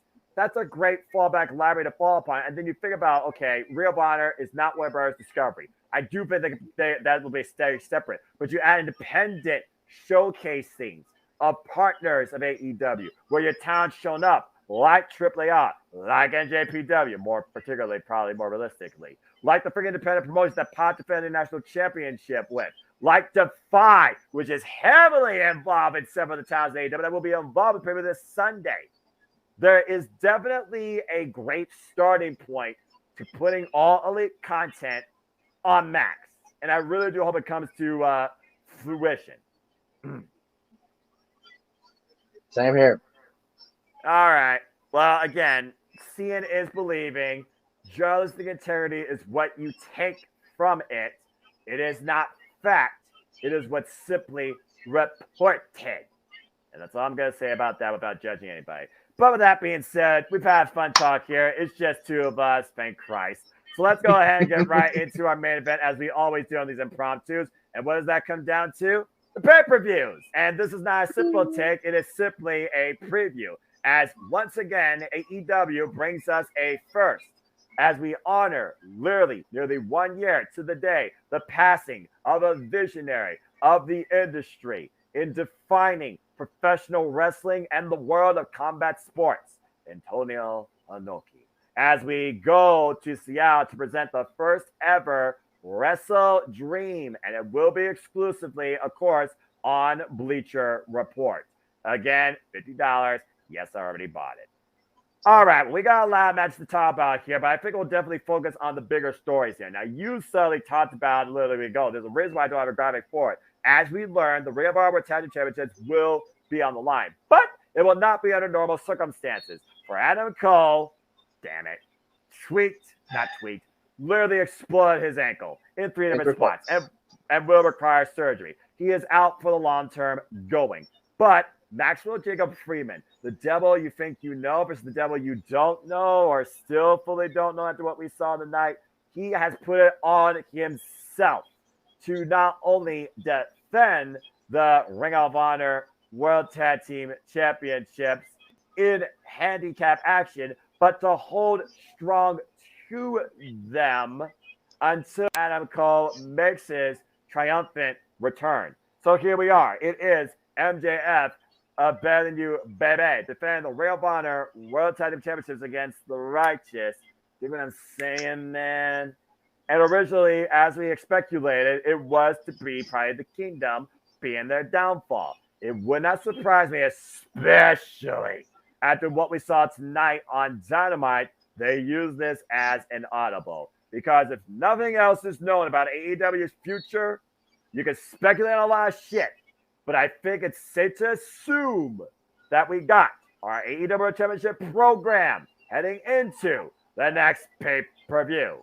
So, King, your thoughts on this? Does the Righteous dig what you're saying and become your new Ring of Honor Tag Team Champions? Or does MJF give us another big surprise and moment and somehow survives and continues being single-handedly not just the AEW World Champion, but the Ring of Honor World Tag Team Champions?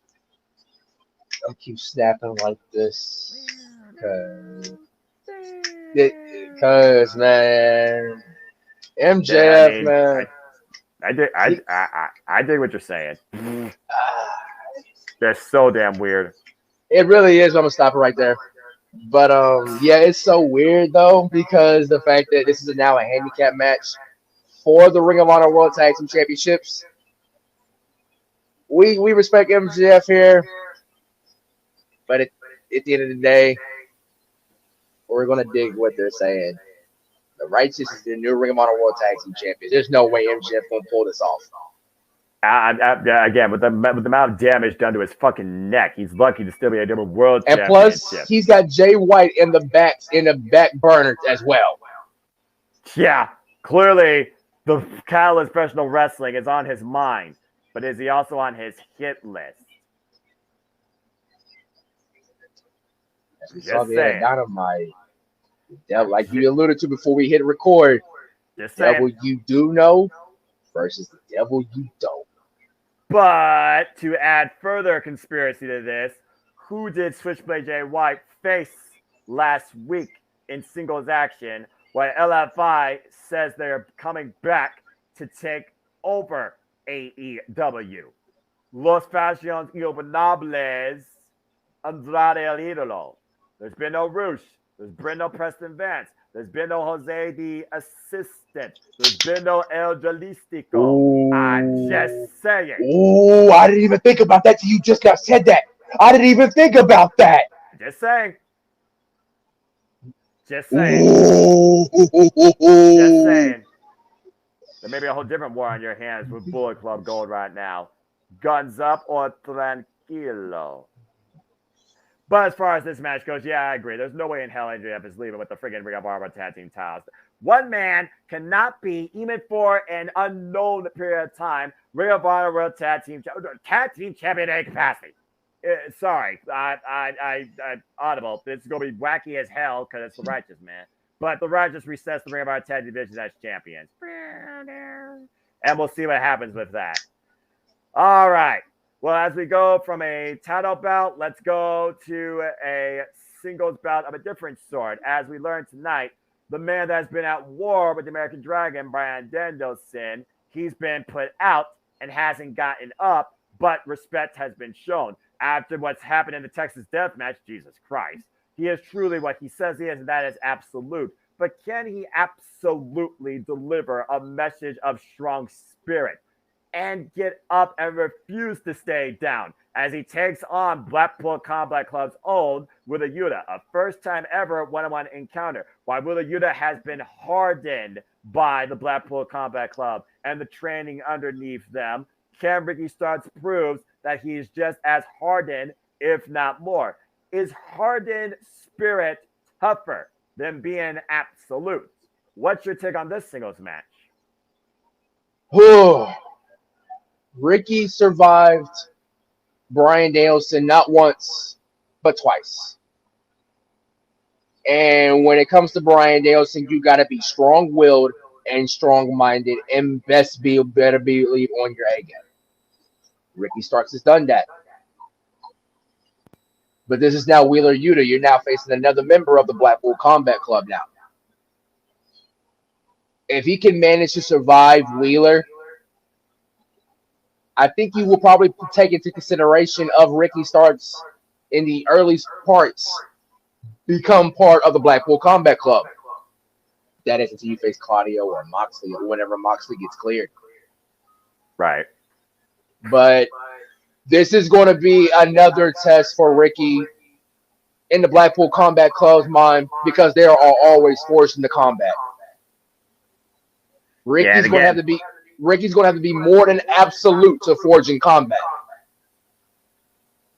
All right, that's a fair analysis, and I do agree. It is one of those things right now where Wheeler Yuta is he maybe the proving ground to Ricky Starks after Wheeler Yuta faced the proving ground of the Combat Club. John Moxley, by the way, John Moxley get well soon. As an Auburn recalls last week at our Friday Stadium Grand Slam, he suffered a concussion, but was able to walk out on his own power. And again, one of the most important workers in the entire AEW system, Tony Khan's words himself, to the human being, John Moxley, please get well soon. And again, folks, when you suffer one, you never truly are the same, and you're more vulnerable to them. And knowing John Moxley and the extent of extreme he goes with wrestling, I do hope he proceeds cautiously, because the more importantly than being a wrestler, you need to be to your family a father. That's all I got to say about that. So get well soon. But yeah, I do figure, again, Bryan Danielson extended the olive branch of joining the Blackpool Combat Club because Ricky Starks has proven not only his absolute, he is as real as it gets and absolutely deserves to be put in place. So it's one of those things where I do think Ricky Starks, after going through 2 wars, Bryan Danielson, and losing under singles circumstances, needs this win. Plus, I do think Big Bill is going to be in his corner. Then again, Claudio Castagnoli may not be too far either. How much Ricky Starks willing to prove? Does he need to prove anything to Wheeler Yuta? Wheeler Yuta threw down the challenge. Let's see if he regrets it. I think Ricky Starks is going to prevail in this too, but it's going to be a hell of a singles bout. Speaking of hell of bouts, as we saw last week, the family grows after Arthur Stadium when Sammy Guevara lost Chris Jericho, hashtag WrestleMania 19 callback. And this guy trying to go to war? Okay, he's not Tony Montana, but he is Sammy Guevara, and he has officially joined the Don Callis family. And as we learn, it will be the Don Callis family accepting the challenge thrown out by Jericho and Omega, who are teaming together. That graphic is not deceiving. It is the Don Callis family, Sammy Guevara, IWGP United Kingdom Heavyweight Champion Will Ospreay, and the Alpha now known, Konosuke Takeshita, with Don Callis in the corner, the most evil entity in all professional wrestling, taking on the trio of Chris Jericho, Kenny Omega, and Kota Ibushi, if he's conscious enough to taking a freaking bell to the head. King, look, we've talked about this vendetta at the heart. It's it's Kenny Omega and Don Callis. This does not end till Kenny Omega finally gets his hands on Don Callis and shuts him up once and for all. And so far, let's look at the record that happened this year. They lost at Double or Nothing after being screwed in the head after the steel cage at Detroit. They lost at AEW All In trios. As Konosuke got the roll up on Kenny Omega. And then the following week at AEW All Out, Konosuke Keshika fucking knocked out Kenny Omega. By God. There is that thing, though, that Will Ospreay and Sammy Guevara, we still don't know if an apology has been given. And we talked about Will Ospreay and the fall going for him as against the United Empire will be taking part across 3 different pay-per-views across 3 different companies, starting with Wrestle Dream for AEW. In other news, I also know Chris Jericho has called out Konosuke Takeshita and will challenge him one-on-one at Deadlock Pro Wrestling. There's a lot of moving parts, but at the end of the day, it truly comes down to what does the future hold for Kenny Omega, especially since the rest of your Elite Boys are now the Ring of Honor Six-Man Tag Team Champions, and one of them has a guaranteed shot now at the AEW International Championship. So again, where does Kenny Omega go from here? Can his golden lover and one of his greatest rivals coexist long enough, strong enough with this vendetta courtesy of Don Callis?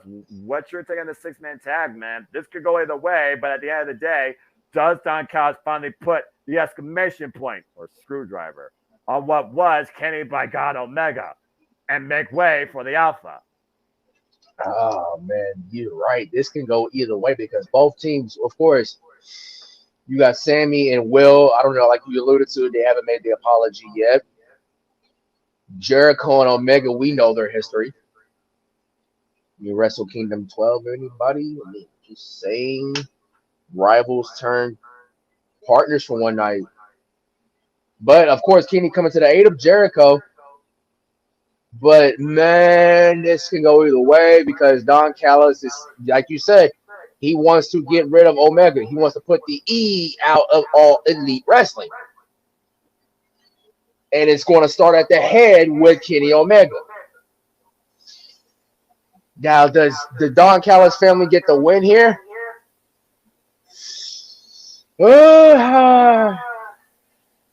No. Actually, I take that back. Yes, they do because of the momentum they've been having. Of course, having Sammy join the group. Yeah. Don's going to get another win underneath his belt, but what time with Sammy? Because Sammy just joined the group, and you got to build Sammy up as well. Don's still going to get another W. People brought by a common cause, still not strong enough, and will take the loss. And again, it was Kota Ibushi that took the loss at AEW All In after getting kneed in the face before Kenny Omega got rolled up by Konosuke. Konosuke, the most lethal participant in this match. And that says something. You got Will Ospreay on the same side with you, with, again, ghosts of his past, as he said backstage after the defending against Yosuji, too. And as we learned, it will be Will Ospreay versus Zack Sabre Jr. for the IWGP United Kingdom Championship at Royal Crown 3 in the Calabash, which will be presented on Rev Pro on pay-per-view on demand. And then, of course, we talked about Bound for Glory. Will Ospreay makes his Impact Wrestling debut against Speedball Mike Bailey. And this is after Will Ospreay not only defended the title against Yosuji, he actually got his one-on-one dream match encounter against freaking Marufuji in Pro Wrestling Noah and beat him too.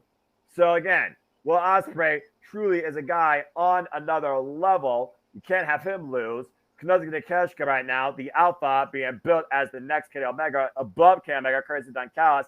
And Sammy Guevara just joined this family too, trying to get the better of Chris Jericho. Has not gotten the better of Sammy Guevara. He and Kota Ibushi have never encountered each other. And Kota Ibushi is coming in here probably with a screwed up brain, worse than ever. Although Murder Ibushi shows up, well, you throw predictions out the window, someone's going to die. It almost feels like for me that Sammy Guevara could be the guy that is the fall. If he and Ospreay have that fallout and Don Callis protects his prime interest. Because at the end of the day, you know Don Callis is protecting one individual, and that's Konosuke Takeshita. That's why he christened him the Alpha. Don't think that Don will literally take his ball and run, especially if Will Ospreay and Sammy can't coexist. So again, we'll have to wait and see. But it's one of those matches that could go either way, and I really don't know which way is the better way. of storytelling. Speaking of storytelling, talk about playing pen to paper and then putting your pen through the man's hand and signing it with blood. Let's talk about this singles encounter. As of course, the paper takes place in Seattle. In whose house?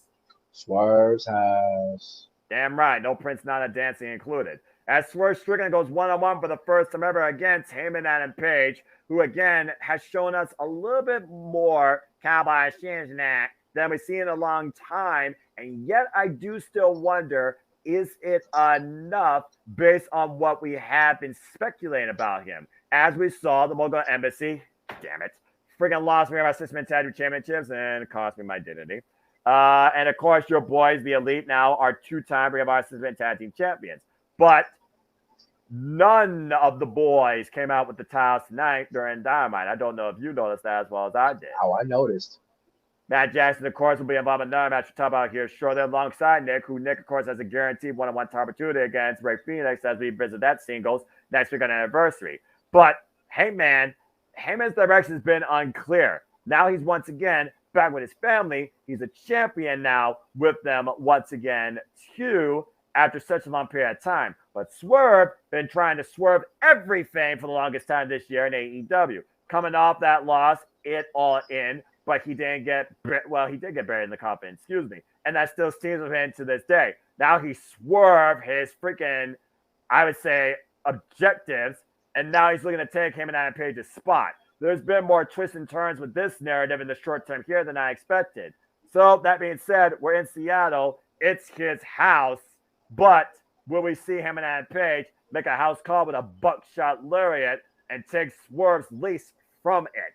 After the Mogul Embassy already lost, I gotta wonder again, is business picked up or is Mogul Embassy about to be out of more money? What's your take on this match, King? Speaking of money, he is the money. But with the Mogul Embassies, like I feel like their power is starting. Like you said, it all started at Grand Slam when they lost the Ring of Honor six-man championships. Some of the boys, which congratulations, boys, two-time Ring of Honor six-man champions, by the way. But this is the Swerve I wanted to see. To test himself in the main event scene. What better way to test yourself in the main event scene than a former AEW World Champion and Hangman Adam Page, who is also a member of the Elite, who are also EVPs and also part of that main event scene as well, but willing to do the work and willing to basically put people over. This is Swerve's biggest test right here, and I feel like Swerve needs to win. Swerve needs to win. If he really wants to prove himself to be a main event player here in AEW, yes, you can make Adam Page look strong in defeat, but Swerve needs to win here. And plus, I overseen EJ Adanka's, however you pronounce his last name, Twitter. Him and Swerve been interacting back and forth. So does Swerve know that we don't know? And is hiring a new member for the Mogul Embassy. Sorry, I fought for it out, just saying. Yeah. Well, I don't want to deep dive into that. Let's talk about that later. Exactly. But Swerve even said it himself. If he was to be in Adam Hangman Page's shoes, he would have become the first black AEW World Champ. He would have had the momentum that he would have had, that Adam Page had. Swerve's got that hunger. Swerve's got that intensity. Swerve's got that drive. No pun intended. But Swerve is ready for that main event scene. He's ready. He wants to prove that. What better way to do it than Adam Hangman Page? I got Swerve with the win here if you want to get the Mogul Embassy to get that power back on track. Yeah, at this point, again, going back to the home where literally Swerve cultivated his house. Defy Wrestling, by the way, neighborhood, AO. I mean, at this point, Swerve kind of needs this win. Being a former AEW World Champion, that is huge dividends on raising Swerve stock in AEW. And at this point, with the Mogul Embassy, kind of the rest of them have failed, and you're talking about this hunger and fire that him and Adam Page once had, and maybe been rekindled a little bit by Swerve, as he admitted during that contract sign before he pierced his hand with that pen. Ouch. Damn. Ouch. I do think that Swerve kind of needs this more, because at the end of the day, him and Adam Page, he's still one of the founding fathers, pretty much, of All Elite Wrestling, and also former AEW World Champion. So we'll see how this former Defy, now AEW homecomer, does at Wrestle Dream.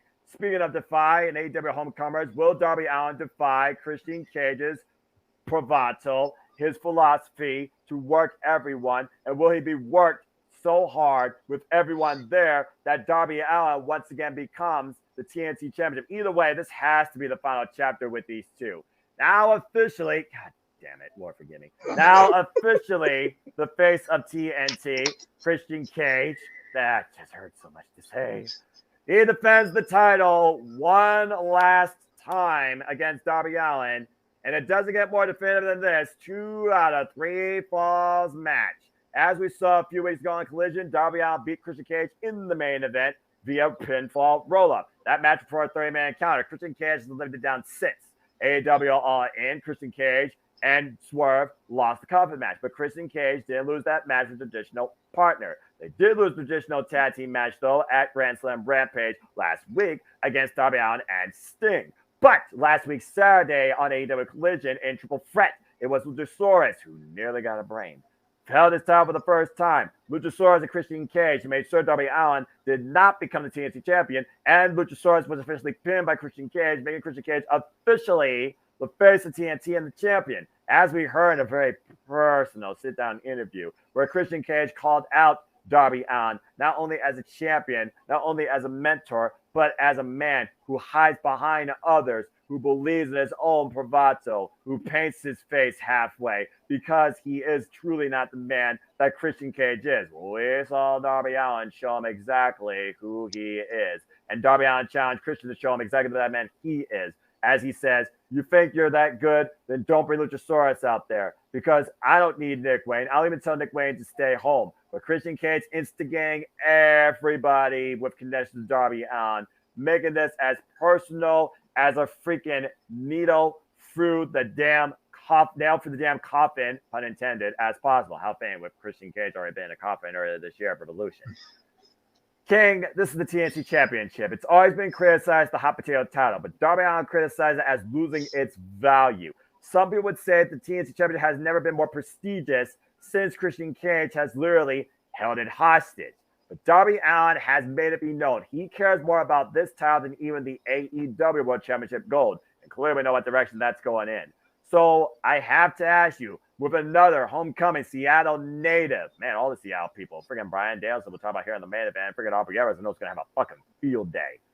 Christian Cage, does he finally work Darby Allin and everyone involved and put a close to this book on this TNT title pursuit? Does Darby Allin, one last coffin drop, gets it done? Luchasaurus wakes up, Nick Wayne and AR Fox come together in the name of their friend. And does Darby Allin win, ironically enough, for the 3rd time, the TNT Championship? Christian said that he wants to, out wrestle Darby. He wants to, because he said that Darby isn't a wrestler. He's more reckless. But the skateboard and all that type of stuff, which again, there is some truth to that, to be fair. It really is. But when we get down to it, with basically normal wrestling rules, just go back and watch him in MJF. I still watch that to this day. And just tell everybody, like, if you don't think Darby Allin can wrestle with normal rules, he can. Like, simple as that. But basically, Christian telling Darby, like, he wants Nick Wayne to be mentored by a champion, by a real man, and not by someone whose face paint, who paints their face in half to hide their identity. And then Darby showed that intensity in his promo, basically. Yeah, I mean, I can mentor Nick Wayne and all that. Yeah, Nick Wayne deserves to be with me, not be with be with you, for some sake. You know what they say? Lightning strikes twice, right? Yes. Same goes here.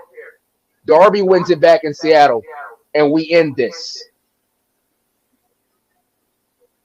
All right, just like that, huh? And I guess it also would be third time the charm because this would be Darby Allin's third attempt at the TNT Championship, held by Christian Cage and hostage. Let's not forget, at AEW All Out, he was literally almost put out with a concerto by Christian Cage and being obliterated by Luchasaurus. And I mean obliterated quite literally.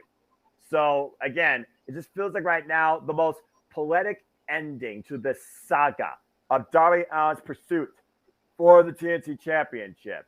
And again, the show is called Wrestle Dream.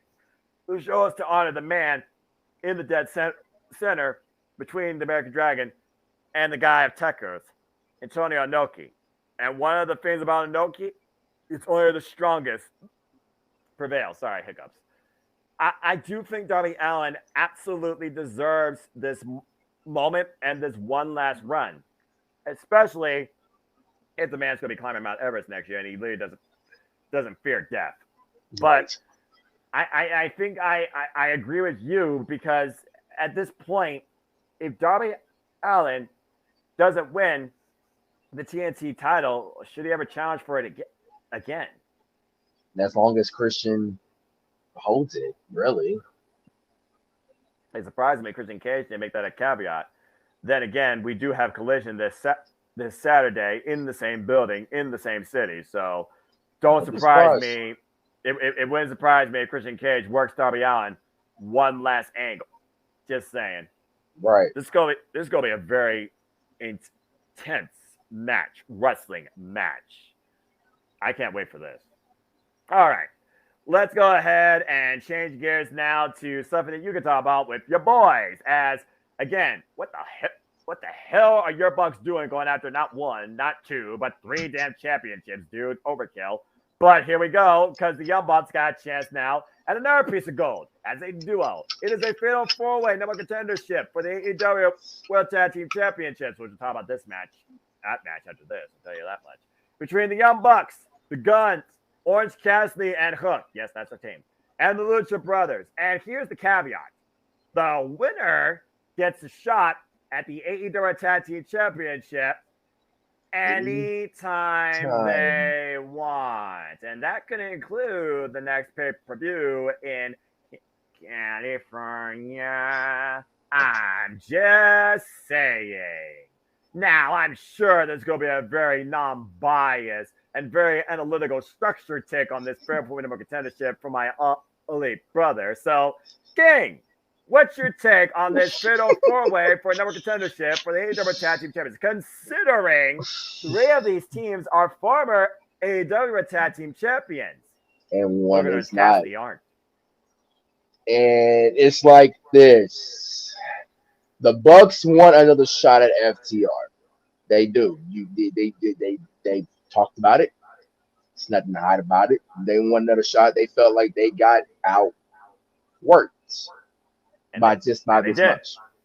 And all it. It may be that much, but at the end of the day, dude, they got the 1-2-3 count in front of the biggest audience in wrestling history in the rubber. Exactly, in the rubber. As much as I want to see Chapter 4, nah. Bucks don't take it here. I have a gut feeling they don't. It's either going to go to the Guns, because the Guns got something. Ever since they've been with Bullet Club Gold, their momentum has Guns up. So I can see the Guns take it here. Orange Cassidy and Hook, that's a wild card. Right. Like, if they actually pull this off, color me shocked. The Lucha Bros, give or take. I mean, yeah, Ray just got cleared this tonight when he had to face Jeff Jarrett for the International Championship. Let's not mention that name. But how 100% is he really? Like, yeah, he got cleared, but how 100% is he really, though? That's why I'm going with the Guns here. Like, yeah, that 4-way match that we had tonight was a banger. but I'm going with my gut feeling, and I'm going with the Guns. And they get their get back, as they say. They get their get back on FTR and become a two-time AEW World Tag Team Champions. Yeah, it's one of those things where at the end of the day, if somebody already is holding a title, I can't see them winning. FTW Championship still is not a station top of AEW, so I don't count that. I do think it's going to come down to literally the Guns versus freaking Orange Cassidy and Cook, because I do think the Lucha Brothers and the Young Bucks are the two brother teams that will always fight forever against each other, especially considering Nick Jackson is facing Ray Phoenix next week Wednesday on the AEW Dynamite anniversary for the AEW International Championship. Make that for what you will. I think right here, though, it's going to either go to the Guns because, like you said, Bullet Club Gold has all the momentum right now, especially with their leader going after the AEW World Championship at MJF. I cannot fucking wait to see how that escalates. And, of course, as we saw Orange Cassidy, he's been trying to find himself again since losing the International Championship. And so far, since coming back to non-singles action, he has been actually effective. He had, of course, won at Rampage Grand Slam. As we saw in Fatal 4-Way tonight, he won with momentum. Now, I know what people are going to think. It's WWE logic. Usually when someone goes into a pay-per-view with momentum, they usually lose. That is true, but this is AEW, and they're not WWE, thank Christ. So I could honestly see them winning.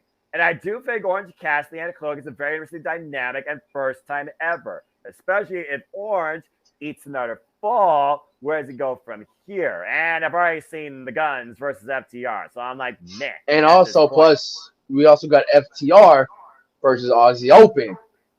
Yeah, well, let's go ahead and transition that because I think that's going to be a domino effect because, truth be told, I will say this.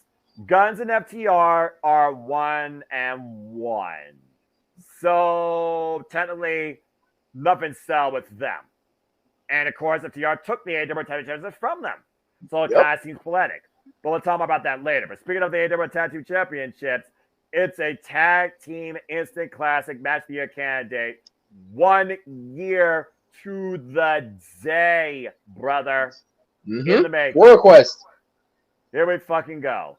FTR defends the AEW World Tag Team Championships against Mark Davis and Kyle Fletcher, Aussie Open. It's FTR and Aussie Open 2 for the richest prizes in AEW. Oh, boy. What the hell we're going to witness here with these four yahoos. And again, FTR even christened. Next to them, they could potentially be the best tag team going this generation.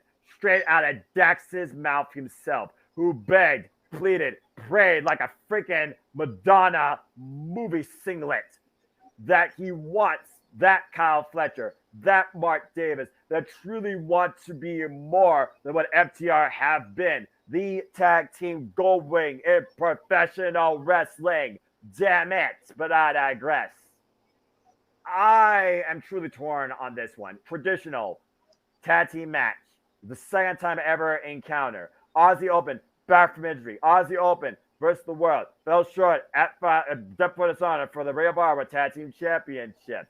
And to their point, FTR even pointed out, you fell short to Chris Jericho and Sammy Guevara. That team no longer exists. You fell short at one point also to another set of brothers. And again, you have not lived up to what you've been about. Yeah, you got a quick win over Jobbers. Congratulations. We literally are defending these titles against any young, hungry duo that wants it. Hell of a war with the Workhorsemen. Even greater obstacle to overcome the Iron Savages. And enough things cannot be said about the 58-minute 2-hour free fall TV classic. With your Bullet Club Gold compadres in Switchblade Jay White and Rock Hard Bruce Robinson. But if any team can beat FTR for the AEW Tag Team Championships at this point in their career, at this stage, at this pay-per-view, bro, it's got to be Aussie Open for me. It's got to be Aussie Open's time. It's 1 year to the fucking day. Top guys have set the benchmark. Aussie Open needs to surpass it. And they first need to gain back that credit by beating them for the AEW Tag Team Championships. I think Aussie Open has to get it done here. What's your take? I can't agree with you more that you put it in that statement. I can't agree. I can't agree with you more because of the fact that basically Aussie Open needs this after losing the Ring of Honor World Tag Team Championships to Better Than You, baby, which I still can't believe that happened at All In on the pre-show on the 0 hour. Right. They need this win more than FTR does. FTR has done everything that they could with that title in their second run, even though their first run was short, but their second run has been better than their first run as AEW World Tag Team Champions. Aussie Open needs this more. And what we're about to witness, as I've always said all along, when it comes to this AEW Tag Team division, one, we're about to witness Tag Team Classic, Tag Team Cinema, but also, number two, you can say it with me if you like. The AEW Tag Team division is always on lock down. And you have the top guys being taken a step down, courtesy of Aussie Open, 1 year to the day at Wrestle Dream, and becoming the new AEW World Tag Team Champions. Crowns up. This is going to be match of the night. I guarantee you. There's no way in hell this is a match of the night at this point. It's got to be. All right. But at this point, I mean, who am I kidding? This is fucking AEW. They always freaking blow my mind. Let's go ahead and talk about this match that definitely blew our mind. As you always play that music, and I don't give a damn if you play it here because I'm not copyrighted and I'm also not monetized. Because what the fuck? Eddie Kingston at this moment defended the Ring of Honor World and NJPW Stronghold Championships against the Ring of Honor Pure Champion, the definition of pure strong style versus King's Row. It doesn't get more honorable than this. Katsuyori Shibata, who, by the way, is still the most dominant Ring of Honor Pure Champion in recent memory, and has yet to use a single rope break. But this is not pure rules. This is truly a double title bout, but only one man is risking all of their gold in a clash of styles on a showcase of honor with two men with nothing but respect for each other. This is something going to be very special and unique.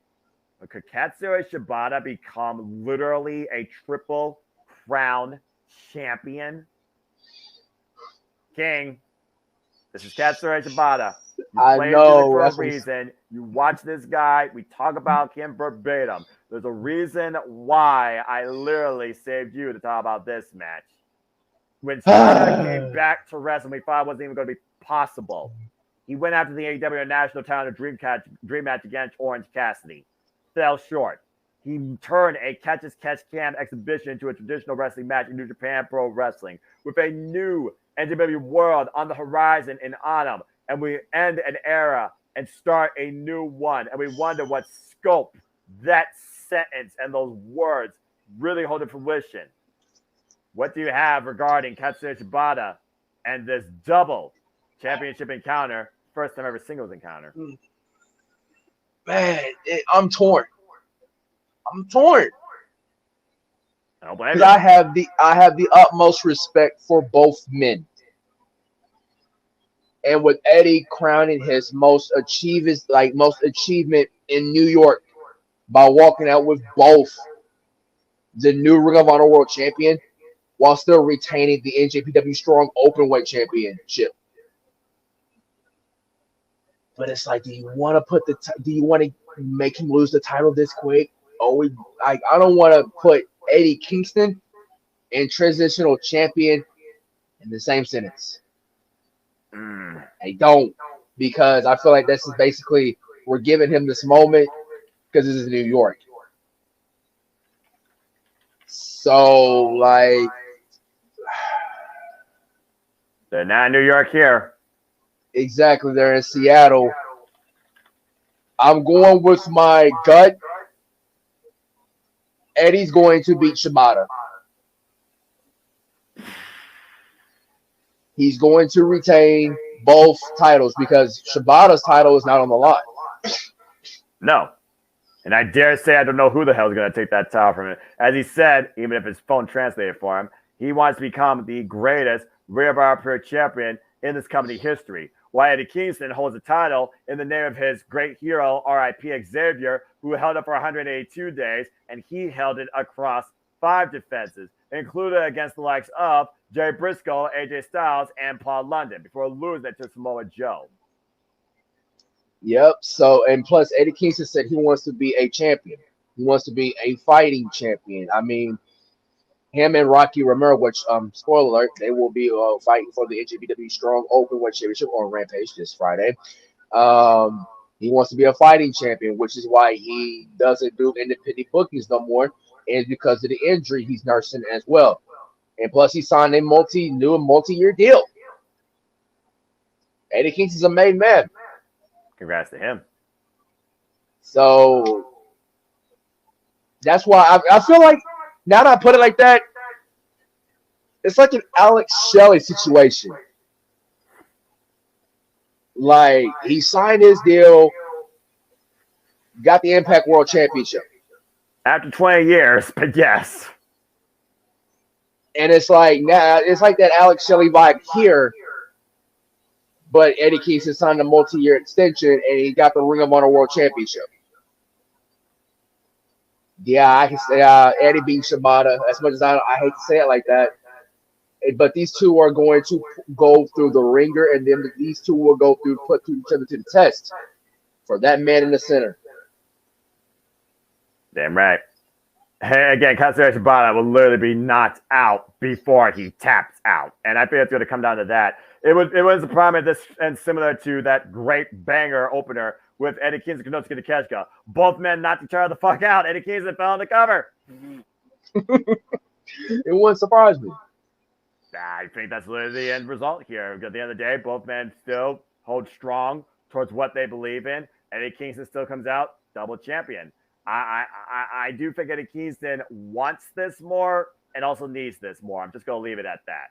But this is going to be a very, very interesting match. I can't wait. All these matches are, for Pete's sake. And again, he still has to announce matches for the Zero, which we don't know. And for those that are part of the All Elite League, like me and my bro here, stay tuned for the forum. I will be putting it out live after Collision, because I know Madman Tony Khan will probably have a match announced that damn night. Because why not, right? That's what he does. That's you know that. Best. You know that. Yep. I follow the notification. Unless, with all due respect, please, I think this would be more wise, announce the matches Friday night.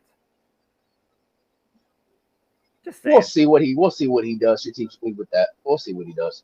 Fair enough. You know what? I'm not going to hold anything to that. That's too damn long. But I know people. Should I hold out to after Collision, or should I just do it Friday night? Hold out to Collision, because we, like you said, we know how Tony can get. Hold out to Collision after Collision. Yeah, because sometimes the 0-hour matches could actually go either way. Who would have thought? Speaking of matches going either way, I know that we believe that the house may always win, but again, I am torn considering both these women's incredible, strong presence in AEW. Stats been where it's at, but Julia Hart right now is on an unstoppable streak of violence. As the TBS Championship will be on the line so far, and the only women's contest in this entire pay-per-view, as Chris Statlander, who is undefeated since coming back at Double or Nothing and dethroning that bitch and beating her in a rematch and even overcoming the last number of DMD2, takes on Julia Hart, who has been unstoppable and is finally returned to singles action with the help and guidance of one Brody King, recently overcoming bouts against Kiara Hogan, Sky Blue, and Willow Nightingale. And has proven not only can she win via submission, she can win via pinfall with a beautiful top rope moonsault. We always say the house always wins in context, but this is Julia Hart's first real chance at a championship since her evolution as this heartless entity, and probably one of the strongest, if not the strongest character in the AEW women's division. But stats been where it's at ever since she came back, like I said, from injury. Ever since being a J. Cargill Double or Nothing, why people might think her reign might have been underneath everything else, She has been involved defending this title in main events on AEW Dynamite and also at pay-per-views. She's been more showcased with this championship in a quicker span than Jade Cargill was, and they've actually given her more caliber competition, in my opinion, and she is original that is still growing 6 years in AEW. She so far has held this championship for 123 days across, get this, 11 defenses. Nyla Rose, Tyra Valkyrie, Lady Frost, Mercedes Martinez, Ruby Soho, Emi Sakura, Anna Jay, Robin Renegade, Ruby Soho, Jay Cargill, most recently Dr. Baker, DMD. She has been an unstoppable streak of singles victories. But Julia Hart has not lost a singles match now in over 25 singles matches straight, and has never been a champion yet in AEW. And since the trios titles are no longer in the House of Black, the focus is now focused on Julia Hart strictly. And again, she now honors the House of Black.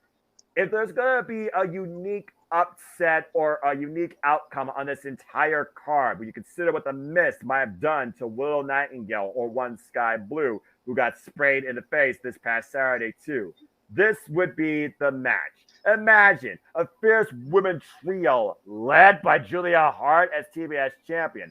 But to counter that point, Stat has been where it's at, and she literally has said she will take on anyone, anytime, anywhere. But after what we saw Wednesday night on Dynamite, this literally is her most dangerous adversary to date for her AEW TBS title career. King, where do you stand? Does the house always wins, or does Chris once again prove why she is the TBS champion? I'm like you. I'm torn as well. Because Stat, ever since she's been back, has been a great TBS champion ever since taking that title from Jade. But also Julia has been riding on that momentum of undefeated, as it took a pinfall. And basically, she's been built up as being a championship threat. May I add, by the way, she's an AEW original 3 years in her career. She's literally been a part of this thing since 2021. She only had a few matches under her run in 2019, 2020 on the Indies. And that's when she was a varsity blonde cheerleader. Correct. So basically, like, we watched the evolution of Julia go from varsity blondes to House of Black, and the evolution of her character and the evolution of her wrestling style is more aggressive than ever. Yep. And it's like with Stat, she's more than a woman, and she's stronger and better than ever. Yep. Someone's eating an L here, or this goes to a time limit draw if you're lucky. Since you said that. Which hasn't happened yet in TBS title history, but has happened in TNT title history. And it's also happened in regular match history. Let's not forget Grand Slam Dynamite between Omega and Danielson. Oh, God. But I feel like this could be used here, in my opinion, because both women cannot afford to lose. If with Statlander, if she beats Julia, who's next for her? If Julia beats Statlander, it could possibly open up a new challenges. But if they take if they both take the draw, and just to protect their win streak, we could have this match down the road. I'm just gonna say this real quick as we enter the month of October, the month of weird and dark things. I don't think Julia Hart plays games, but she definitely can work the mind. It would not surprise me if this is not a one-up. This is Julia Hart's biggest test to date in her career. Why, for Chris Statlander, it's the biggest chance to show what it means for her to be champion in her AEW career. Again, these are two true AEW originals in a pay-per-view match for the TBS championship. It's a very big spot for both these young women, especially the youngest member of the entire AEW women's roster, Julia Hart. So again, with Brody King there also in the corner, that's got to be considered an X factor. We saw what happened. There was the buck up, and again, didn't touch him. But we know Chris Statler's no stranger to intergender warfare.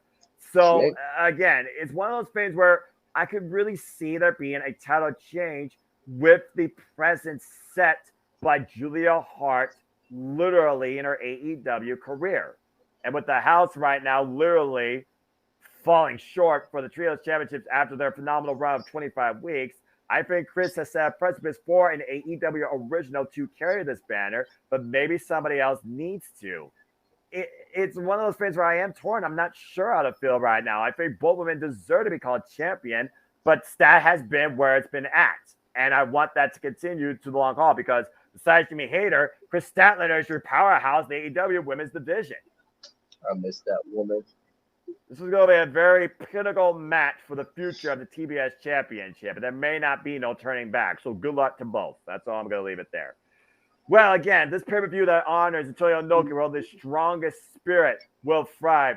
Truly show what it means to you to be above all, standing in victory. It doesn't get more personified in this when it comes to proving you're the absolute best, as we now look at King, what I think has to be the first match announced in what has to be this pay-per-view's main event.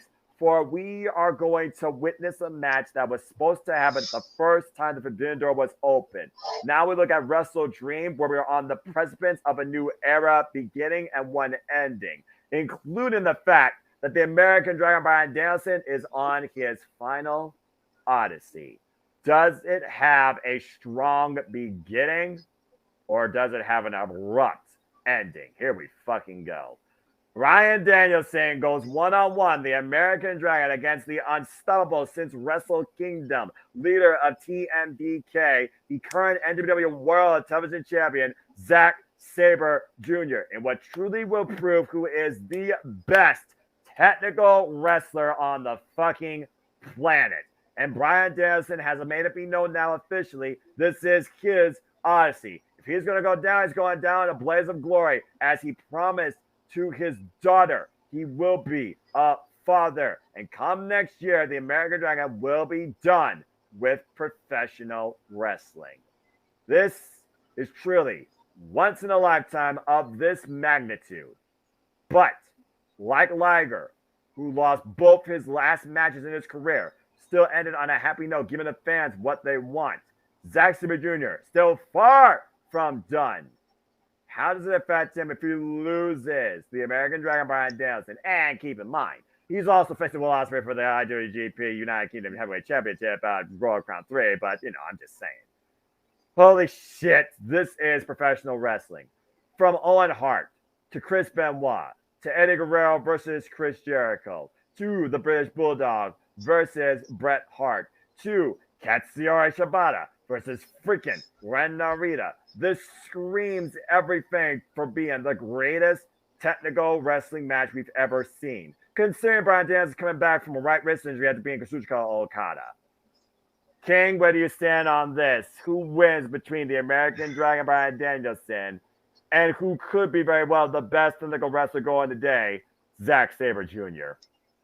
This is going to be a technical masterclass between both of these men. Like you just alluded to, we were supposed to have this on Forbidden Door, but Bryan suffered an injury before the event, and that's what brought Claudio in to join the Blackpool Combat Club. Man, who really wants this?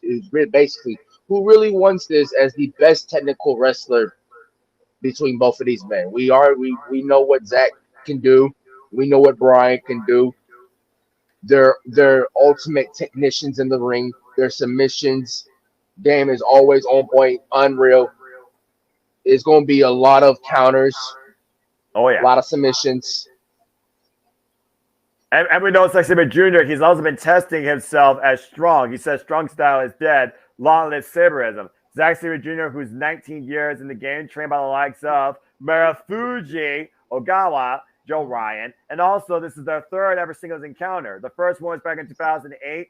Bryan Danielson won. It was 2 out of 3 falls, 2 and 1. It went for 25 minutes. In 2009, they faced off again in WXW. Zack Jr. beat Bryan Danielson in 13 minutes. They haven't met each other since. And now when you put it like that, they're 1-1. That is correct. But it's like, but with Bryan, what amazes me is that he came out of basically a broken forearm 10 weeks. And he's just working it like basically nothing even happened. After 2 strap matches, might I add, one turned into a Texas death match against absolute Ricky Starks. Just saying. And this was after he already exaggerated that arm while wrestling with it, might I add, in that state for 10 fucking minutes, submitting Kazuchika Okada. So if anything, hasn't been done since Shinsuke Nakamura. Exactly.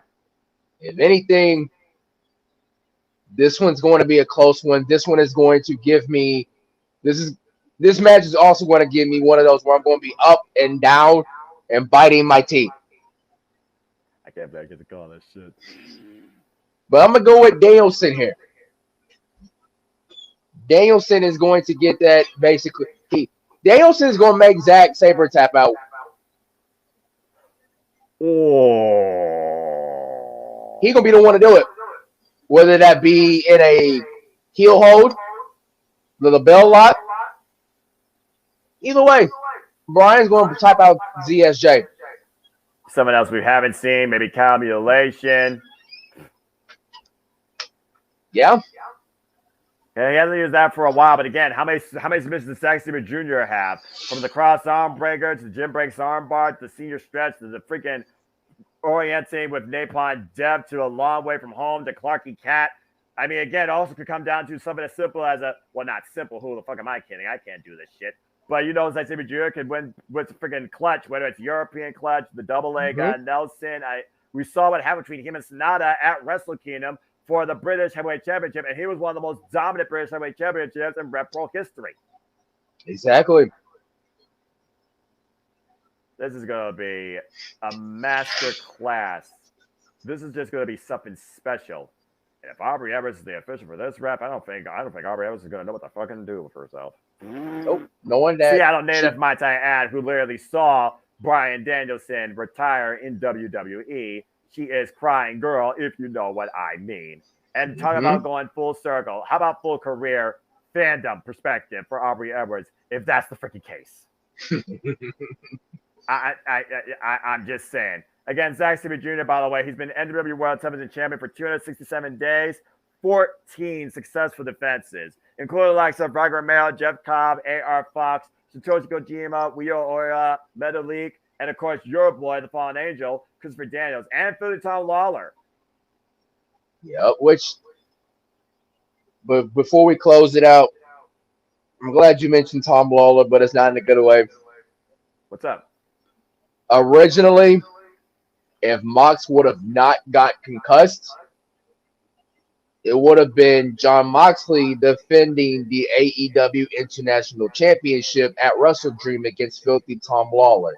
Now that's twice that Tom Lawler is fucked again.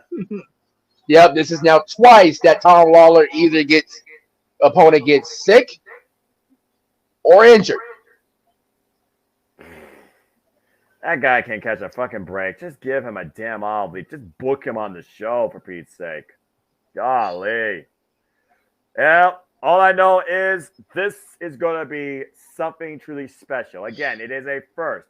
We don't know what to truly expect to an extent from this pay-per-view. What will be our biggest takeaway, too, heading into Dynamite's 4th year, might I add, of literally AEW content. They celebrate 4 years. This coming with a 2. And what truly ends and what truly begins. All this and more, hopefully, and we'll see if the house always wins. All this and more, hopefully, will be answered as we honor in Tokyo Inoki 1 year later at the first ever Wrestle Dream. One thing's for sure, King. We are in for one hell of a pay-per-view. I cannot wait for this fucking shit, too. See me over here shimmying. I've been waiting for this pay-per-view for a while. And hella go get the vibe going. You know what I mean? Of course, we'll be back here on the next review impromptu, literally covering our own afterthoughts and our look back at this last year in AEW as they celebrate their anniversary and see what gets known officially by Madman Tony Khan. So we'll be back here, folks, with you next week, Wednesday night after AEW too. But until then, I think this is now what we will bid you a fine adieu. Hey, record time, I was about right, 2 hours. We hope you all enjoyed the conversation. As always, we are ATW, we are AEW. We love professional wrestling, and we only want to see it grow, escalate, support, respect it, and look at a further scope too. Again, shout out to the entire ATW family on the Twitter and our social media platforms. Check out the entire ATW View playlist on my Simple YouTube channel at A Simple Man's Brand. And you can always follow me on YouTube, on the Twitter, at nfoster1916 for all things wrestling. Please follow my friend Amara Jade, who continues a wrestling career a little bit over a year in the making, as she always proves that Jade is worth more than gold. More power to you, my friend. Cheers across the pond. Follow the entire multiverse of media as well. We're just a great family that loves all things entertainment and professional wrestling, damn it. And again, on behalf of the entire ATW crew and the Jeff Meacham Network media too, we thank all of you. Please follow the Renegade JJ Williams and Casa D18 Studios. Stay tuned for the Saturday Night Shenanigans. It's me and him. We'll cover, of course, NXT No Mercy, not my NXT, and AEW Wrestle Dream, but I digress. And again, it should be a fun conversation, as of course this Friday, I'm the Madman. Also tomorrow, I'll be a part of NoDQ's version of their predicting, but of course, my YouTube channel has Simply Predicting. And there'll be both NXT No Mercy and Wrestle Dream Simply Predicting later on this weekend as Wrestling 2023 continues to unfold. So stay tuned for more of that as well, because I have no rest, but I love this history so much, and I am a madman. With that being said, King, always a pleasure. We definitely done more of these impromptus. Hey, you see what we're doing with impromptus? We have more conversations about AEW and other stuff too. It's becoming more of a regular thing regarding these pay-per-views and specials. So I don't know if we're going to continue this 2024, but we'll see how ATW continues to evolve from a fandom, from a journey perspective, and from a coverage perspective too. Always a pleasure, bro. Anything you want to promote, where can people find you? Y'all know where to find me on the Twitter. AMT, Roman number 23. Same thing on Threads. People still follow on Threads. Same thing on Instagram, but the dot is afterwards, after the Roman number 23. There you go. There you go. It's as simple as that. And always as simple as that with me, as I always like to say, for what am I but a simple man and a lifelong fan of professional wrestling, damn it! But I digress. I always wish to encourage you that there are no winners, there are no losers, there are no betters. Just fans with opinions for this passion we all share. So at the end of the day, folks, support one another, respect each other, protect your mentality too, treasure your families, and just enjoy life and enjoy professional wrestling. It's truly as simple as that. With that being said, again, thank you so much for tuning in. Please like, subscribe, comment, tell a friend, hit the bells if it goes live on demand on this channel or any of the YouTube channels of the entire ATW crew or the Jeff Meacham Network Multiverse of media too. Hit the subscribe button. I assure you our creative content is not going to be out time soon. We talk about AEW Dynamite's 4th year anniversary. This will be my 5-year anniversary in YouTube content creativity coming up next month in October too. I thank all of you. But until next time, I think my voice is going out, and I do have to work too. So let's go ahead, do the work. Let's go ahead, power it down. Let's go ahead and catch some Z's, GTS, go to sleep, play some games, do some other stuff too. Always a pleasure, bro. Always a pleasure, YouTube. But until then, on behalf of the entire ATW crew, and also shout out to, of course, my favorite, who I hope to see out of the Dawn face in a trick-or-treat fight, the bunny. Yay, Allie. But I digress. I bid you all a fine adieu. I got through it. Yay. Until next time, goodbye. Ha, Eric. Ha. Goodbye. Ha. And good freaking night. Bang. For we are ATW. Have a good night, folks. Good grief almighty. AEW, you need to tone it down. This is becoming a bit crazy. But hey, at least I went through one show without freaking Eric pissing me off. Yeah, we did. Yeah, I know that's not going to hold up. All right, Gato.